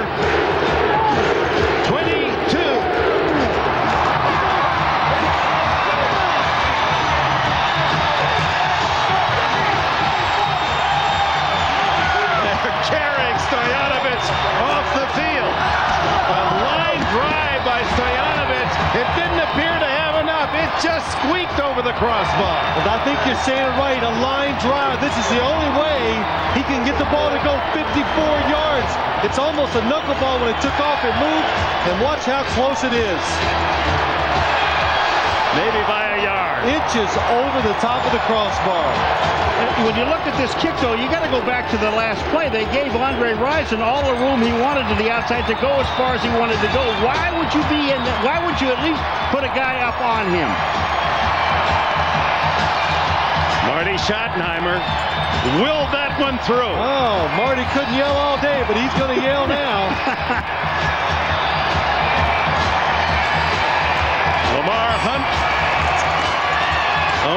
Chiefs.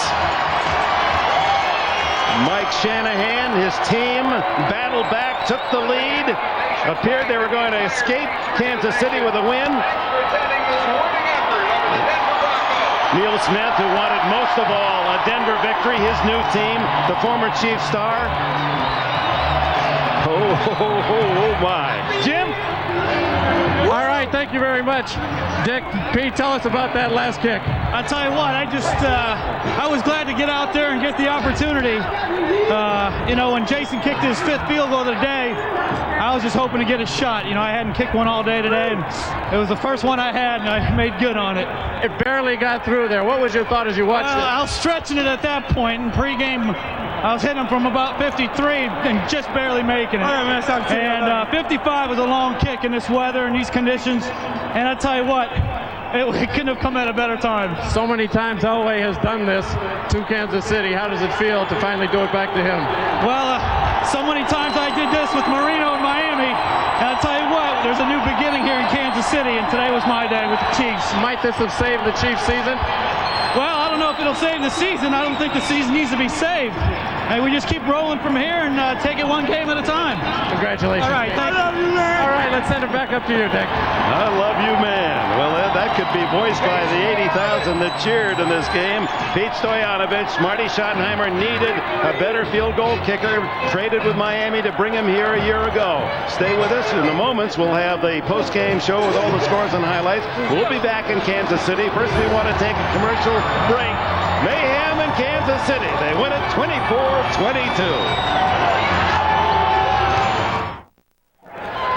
A crucial win for Kansas City to pull within one of the leaders, Denver, in the AFC-West, and an unforgettable field goal by Pete Stoyanovich. Number 10 with a perfect 10. He needed 54.5 yards, and he got about 55 as he skidded this one through, and Kansas City with a dramatic 24-22 win over the Broncos.